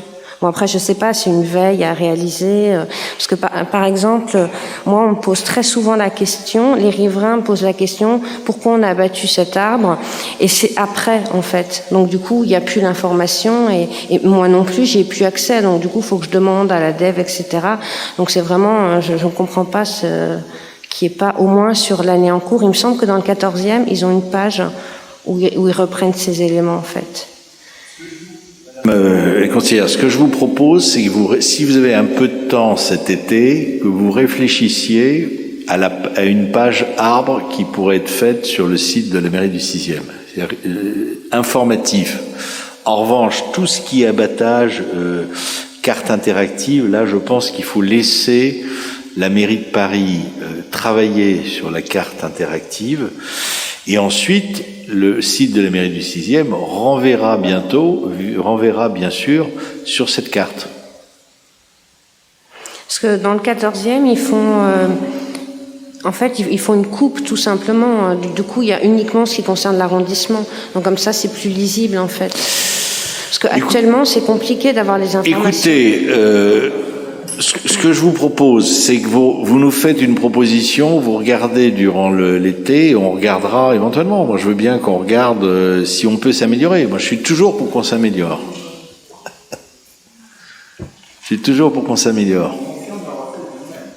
En fonction de nos ressources humaines. Et puis il faut aussi que ça soit lisible, lié à l'architecture de la ville, mais à l'architecture de notre site. Mais sur le fond, donner des informations là-dessus, je suis assez d'accord. Hein? Mais vous avez vu la réponse de la ville. Hein. Nous travaillons aussi à la construction de cartes bilan des plantations.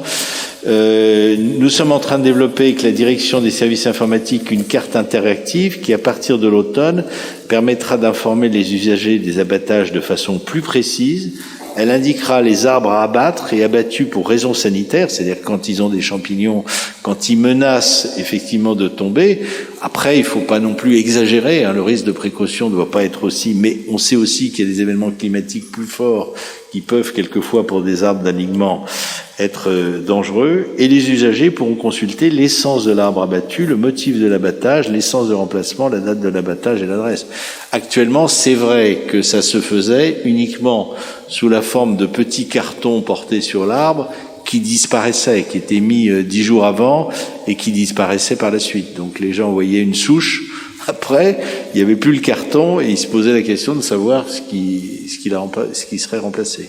Mais vous avez déjà sur le site de la ville ces informations, mais elles disparaissent après l'abattage de l'arbre. Bon, après, c'est un peu compliqué. Justement, sur le site de la ville, il y a plein d'onglets. Il faut vraiment passer un peu de temps en recherche. Je pense que les citoyens doivent pouvoir avoir accès à cette information au niveau de la ville et aussi au niveau de l'arrondissement, en montrant que nous, dans le 6e, on attache de l'importance à nos arbres, à leur patrimoine. Vous avez des arbres magnifiques dans l'arrondissement. Je pense que ce serait bien de penser comment les valoriser par la suite. Écoutez, moi je veux bien voter votre vœu, mais il nous engage. Vous voyez, il faut après que vous nous donniez la capacité de... il est rédigé de telle façon qu'il demande à la mairie du 6e des développements que nous ne pouvons pas fournir. Vous voyez ce que je veux dire? Bien sûr. On ne peut pas demander ça de notre boîte mail, c'est pas possible.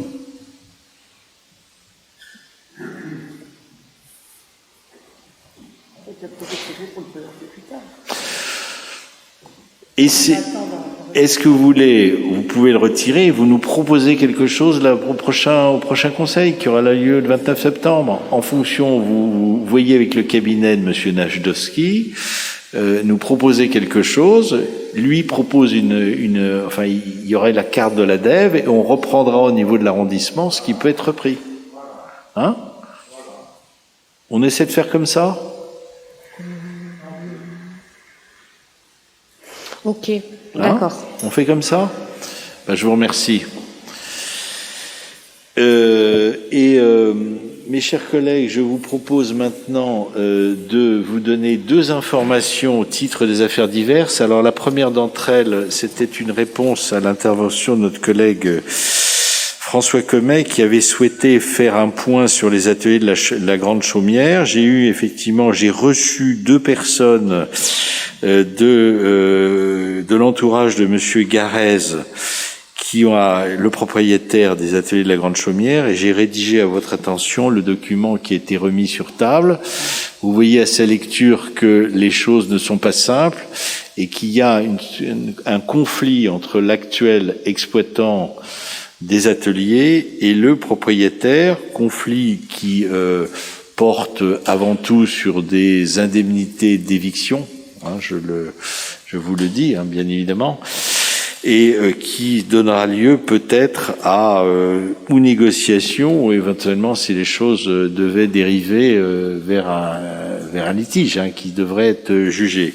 Néanmoins, il y a des consultations et je sais que l'architecte de l'opération a pris contact avec la direction de l'urbanisme pour essayer de négocier une autorisation administrative qui permettrait ensuite de faire des travaux de mise en conformité des bâtiments, puisque les bâtiments les locaux ont fait l'objet d'étais, et que on ne peut pas, ils ne peuvent pas, si vous voulez, sans risque de mettre en péril là en quelque sorte la qualité et en même temps l'intégrité des personnes qui donnent des cours, on ne peut pas rester dans cette situation-là. Donc il faut absolument qu'on avance. Tout le monde le souhaite le faire, le propriétaire. Alors les exploitants actuels, c'est peut-être un peu moins vrai puisqu'ils souhaitent avant tout négocier des indemnités de sortie. Et puis également le cabinet de Madame Roland qui souhaite bien évidemment, comme nous, que l'opération, que ces ateliers soient sauvegardés. Voilà, donc je vous propose de rester attentif à cette opération et je propose peut-être d'ailleurs que lors du prochain rendez-vous, j'associe Monsieur Comet ou Madame Hervieux à la réunion que nous aurons, c'est-à-dire qu'ils pourront eux-mêmes poser des questions à ces personnes de bonne volonté. J'aurais souhaité, moi, que les travaux, cet hiver, je les avais vus une première fois, j'espérais qu'on aurait une autorisation administrative et que les travaux pourraient commencer cet été, mais malheureusement, c'est pas tout à fait le cas. Donc restons attentifs à cette opération. Le deuxième petit point, c'était sur la rue des Écoles, la rue Littré. Le projet est lancé. J'ai eu une première réunion informelle avec les responsables de la voirie, Monsieur Landrevie, que vous connaissez pour certains d'entre vous, Madame Goldberg, qui est la chargée d'études, au début du mois de juin, et il était convenu que les plans définitifs seront soumis au Conseil de quartier Saint-Placide, au Conseil d'arrondissement. Quand je dis soumis, ils seront présentés au Conseil d'arrondissement, sans doute lors d'un prochain SICA que nous essaierons d'organiser au mois d'octobre, au mois de novembre. Cela passera sans doute par la mise en place d'une zone dite de rencontre, où la circulation sera limitée à 10 km/h. Le stationnement restera possible, mais ne sera plus formellement autorisé dans la partie de la rue comprise entre la rue de Rennes et l'entrée du groupe scolaire. En revanche, la zone de rencontre s'arrêtera entre l'entrée du groupe scolaire et la rue de Vaugirard, puisque là, vous avez les camions de la protection civile qui doivent stationner. Et c'est vrai que, vous le savez, tout ça se fera, mais bien évidemment, il faudra tenir compte des autres projets. Alors, je veux pas le territoire zéro déchet n'est pas concerné, mais évidemment, de la Coronapis qui se trouve rue de Vaugirard. Et puis, et comme vous le savez, également, il faudra tenir compte des travaux qui seront peut-être engagés l'été prochain en 2022 si les projets de cours Oasis qui concernent les 3 cours du groupe scolaire Littré sont votés. Mais ça, nous en reparlerons. Nous en reparlerons après le vote qui aura lieu du budget participatif qui aura lieu au mois de septembre et qui donnera lieu, mes chers collègues, comme chaque année, à l'envoi d'un document au titre de 6e info, un document présentant les 7 projets, je crois, 7 projets, Madame l'adjointe, 7 ou 8 qui ont été retenus par la commission du budget participatif auquel vous avez tous été associés. Alors, donc le vote doit intervenir de mémoire pendant la plus grande partie du mois de septembre. Donc c'est un document qui va être diffusé à 25 000 exemplaires sur tout l'arrondissement, boîté au début du mois de septembre, et qui sera un appel à nos concitoyens à s'exprimer pour le budget participatif, ce qui n'empêche pas chacun d'entre vous d'exprimer des préférences, de mobiliser vos réseaux, de mobiliser en faveur de l'un ou l'autre des projets, en vous rappelant que seuls 2 projets peuvent être retenus. Mais j'espère bien que les cours Oasis du groupe scolaire Littré seront votés. Mes chers collègues, si vous n'avez pas d'autres points à évoquer, Madame Kiss, je vous donne bien volontiers la parole. Oui, je voulais savoir où est-ce qu'on en est pour le 2e point de collecte des biodéchets dans l'arrondissement au niveau du marché Saint-Germain. Est-ce que vous avez des informations? Alors, ça a été installé la semaine dernière, C'était installé la semaine dernière, ce qui a provoqué l'émoi de certains commerçants du marché Saint-Germain. Mais on leur a indiqué que c'était destiné à des déchets alimentaires. C'est bien en place, rue Clément, rue Félibien, sur l'arrière du marché. Et qu'est-ce qui est prévu comme communication à ce sujet? Parce que je pense qu'il faudra plus communiquer sur le marché Raspail. Oui, il va falloir communiquer. Voilà, parce qu'il y a peut-être moins de gens, beaucoup moins de gens, j'imagine, qui vont sur ce marché, qui est quand même assez cher que sur le marché Raspail. On va le faire. Autant le marché Raspail, ça a bien fonctionné. D'où l'opération du marché Saint-Germain pour lequel on s'est battu, mais c'est vrai que ça fait partie des infos qu'il faut diffuser. Absolument. Mes chers collègues, si vous n'avez pas d'autres affaires diverses, mais je vois que la main de Madame Hervieux se lève, je vous proposerai après de nous séparer.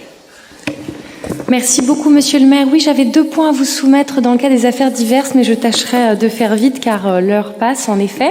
Alors, le premier point, il concerne le collège Jacques Prévert, puisque nous avons voté la délibération d'ASCO 37. J'en profite simplement pour vous restituer la réunion que nous avons eue hier avec François Commet sur l'évaluation de cet établissement. En fait, l'Académie a réalisé une évaluation du collège Jacques Prévert et cette évaluation a vraiment agréablement confirmé, s'il le fallait, la grande qualité de cet établissement et de nombreux points extrêmement positifs ont été relevés, de l'aspect bâtimentaire en passant par la grande qualité de la communauté éducative de ce collège, la grande qualité des professeurs, de la réussite scolaire des élèves dans la poursuite de leurs études, du sentiment de bien-être aussi des élèves et des enseignants qui travaillent au sein de cet établissement. Il y a beaucoup de projets qui sont en lien avec les élèves en situation de handicap, sur la vie artistique et culturelle du collège également. Mais nous avons eu un échange et je voulais quand même vous le retranscrire sur le fait que cet établissement, visiblement, semble souffrir malgré lui d'une réputation qui n'est pas à la hauteur de la qualité, justement, de l'établissement. Et d'après ce que nous avons compris, certains parents d'élèves reprochent au collège ce qui fait, selon nous, en fait, sa force, c'est la mixité sociale des élèves, justement, parce que vous n'êtes pas sans savoir l'attractivité du privé par rapport au public dans notre arrondissement. Vous savez que au niveau du collège, c'est 51% qui partent vers le privé. Et donc, le collège Jacques Prévert intègre des élèves qui sont issus d'autres arrondissements, des arrondissements limitrophes, notamment le 14e arrondissement. Et c'est ce qui fait finalement aussi sa force d'une certaine manière, c'est justement cette mixité, mais qui a pu lui être reprochée à certains égards et de la part de certaines familles. Et je trouve vraiment que c'est très malheureux, en fait, cet état de fait et visiblement cette réputation qui colle à la peau de ce collège, alors que c'est un établissement d'une grande qualité. Et vraiment, les chiffres de la réussite scolaire des élèves et du bien-être de la communauté enseignante sont extrêmement importants à relayer. Donc, je voulais juste lancer un appel ce soir sur le fait qu'il faut à tout prix défendre l'enseignement public dans notre arrondissement. Il faut lutter contre cette fuite vers le privé.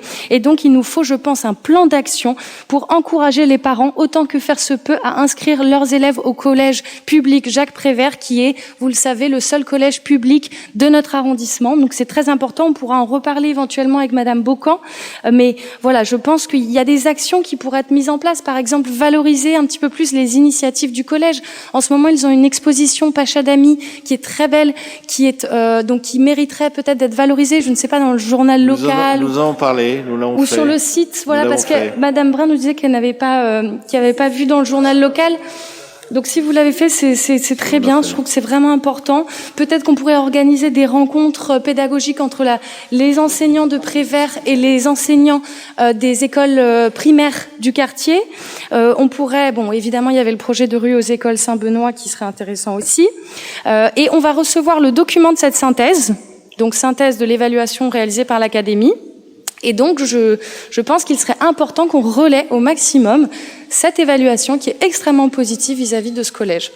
Donc, je voulais aussi avoir votre avis là-dessus. Vous serez entendue, Madame la conseillère. Je suis tout à fait d'accord, mais vous savez qu'en réalité, le problème est que Jacques Prévert souffre presque plus de la concurrence de Montaigne, parce qu'il y a un deuxième collège public. Le deuxième collège public, c'est Montaigne, qui fait partie d'une cité scolaire, et comme Montaigne est devenu quasiment le lycée international de la rive gauche, l'arbitrage se fait malheureusement plus entre Jacques Prévert et Montaigne, même si Jacques Prévert est la voie aussi prédestinée, mais ça on le dit pas assez, d'accès au lycée Fénelon, qui est quand même un excellent lycée.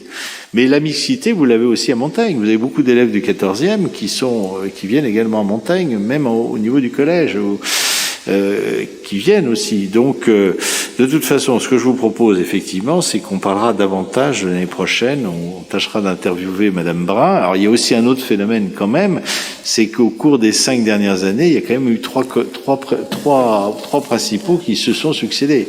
Ça n'a pas non plus aider à la notoriété du collège, à la promotion du collège. Mais en tout cas, qu'on puisse faire davantage pour Jacques Prévert, ça c'est sûr. Il faut aussi que l'Académie nous aide. Il faudrait peut-être qu'elle refasse aussi des sections, des sections européennes qui ont disparu, ou de l'anglais renforcé, ou pour justement par rapport au collège Montaigne, à essayer de contrebattre cet état d'esprit ou ces réflexions quelquefois un peu désagréables qui peuvent exister et qui mettent quelquefois un certain nombre d'années à se dissoudre. C'est vrai. Vous aviez un deuxième point? Je peux rajouter juste quelque chose, c'est que la sectorisation a changé aussi cette année et jusqu'à présent, il y avait un tiers des élèves de Madame qui étaient dirigés vers Saint-Benoît vers Prévert, et 2 tiers à Montaigne, et à partir de cette année, c'est moitié-moitié. Donc ça va aussi changer la physionomie de l'établissement. Ce qui nous vaut d'ailleurs des demandes de dérogation aussi. Voilà. Oui, Madame Hervieux. Oui, mon deuxième point, et j'en termine. Donc, vous avez vécu, comme nous tous ici, ce premier tour des élections régionales. Vous l'avez souligné, Monsieur le maire, nous avons été très investis dans les bureaux de vote. Et bravo à tout le monde parce que c'était une longue journée. J'étais aux côtés de mon collègue Claude Ribes dans le bureau de vote 8. Mais tout de même, je voulais partager l'inquiétude et ce ressenti, qui n'est pas un ressenti d'ailleurs, qui s'appuie sur les faits, concernant le taux record d'abstention, notamment chez les jeunes générations. Et vraiment, c'est extrêmement inquiétant. Donc, je voulais partager ça avec vous pour ces élections. Donc, 87% des 18-24 ans qui ne vont pas voter, 83% des 25-34 ans qui n'ont pas voté. Donc, je trouve que cette situation, en tant qu'élu, elle doit évidemment nous interpeller, quelle que soit notre obédience politique. Et nous devons absolument revoir notre copie collective, si j'ose dire, et tenir compte d'une éventuelle forme de responsabilité que nous aurions vis-à-vis de cet état de fait. Alors bien sûr, ni les Républicains, ni le Parti socialiste, ni même les écologistes ne sont au gouvernement actuellement, mais quand même au niveau local, peut-être que voilà, il y a des actions qu'on peut essayer de mettre en place et de réflexion sur que peut faire la mairie du 6e arrondissement. Alors, c'est vrai, Monsieur le maire, que le 6e arrondissement continue quand même d'avoir une proportion de votants qui est supérieure à celle de Paris. Donc ça, je pense qu'on peut s'en féliciter. Donc, vous voyez, c'est plutôt nos collègues des autres arrondissements qui devraient prendre exemple sur le 6e. Oui, c'est vrai.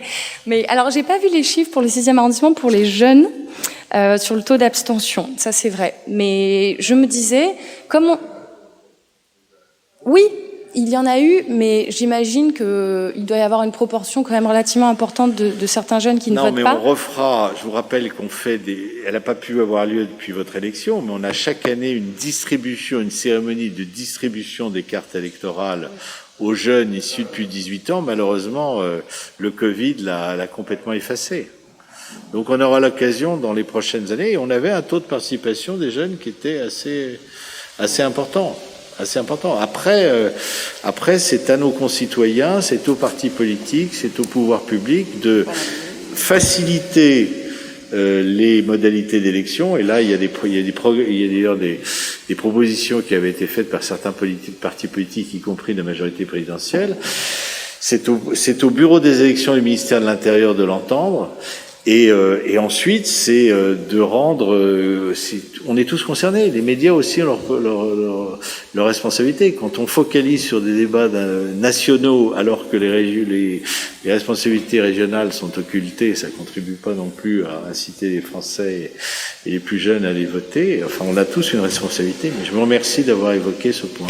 Oui, voilà. Après, j'avais formulé quelques petites propositions, mais peut-être qu'on pourra en reparler. Comment un arrondissement avec 16 13% d'habitants qui sont des jeunes. Peut-être qu'on pourrait organiser alors peut-être que ça se fait déjà, hein, mais organiser des visites des institutions publiques du quartier auprès des élèves des établissements. On a le Sénat, évidemment, donc on pourrait organiser des visites, ou même du conseil d'arrondissement, de la mairie. Faites-moi un petit courrier. D'accord, je vous ferai une liste, voilà, pour qu'on puisse réfléchir à peut-être une signalétique le jour du vote. Ça se fait dans certains tous les arrondissements. CM2 normalement, pas cette année, mais tous les CM2 publics et privés viennent ici pour un après-midi citoyen normalement tous les ans. Mais cette année, c'est pas possible. Faites-nous un petit courrier, il y a sans doute des choses intéressantes. Voilà.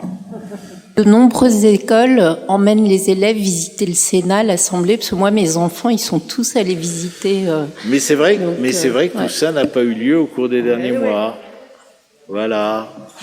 Mais, mes chers collègues, je vous propose de nous séparer. On se retrouve après les vacances et entre-temps, on a le deuxième tour dimanche prochain. Merci à tous.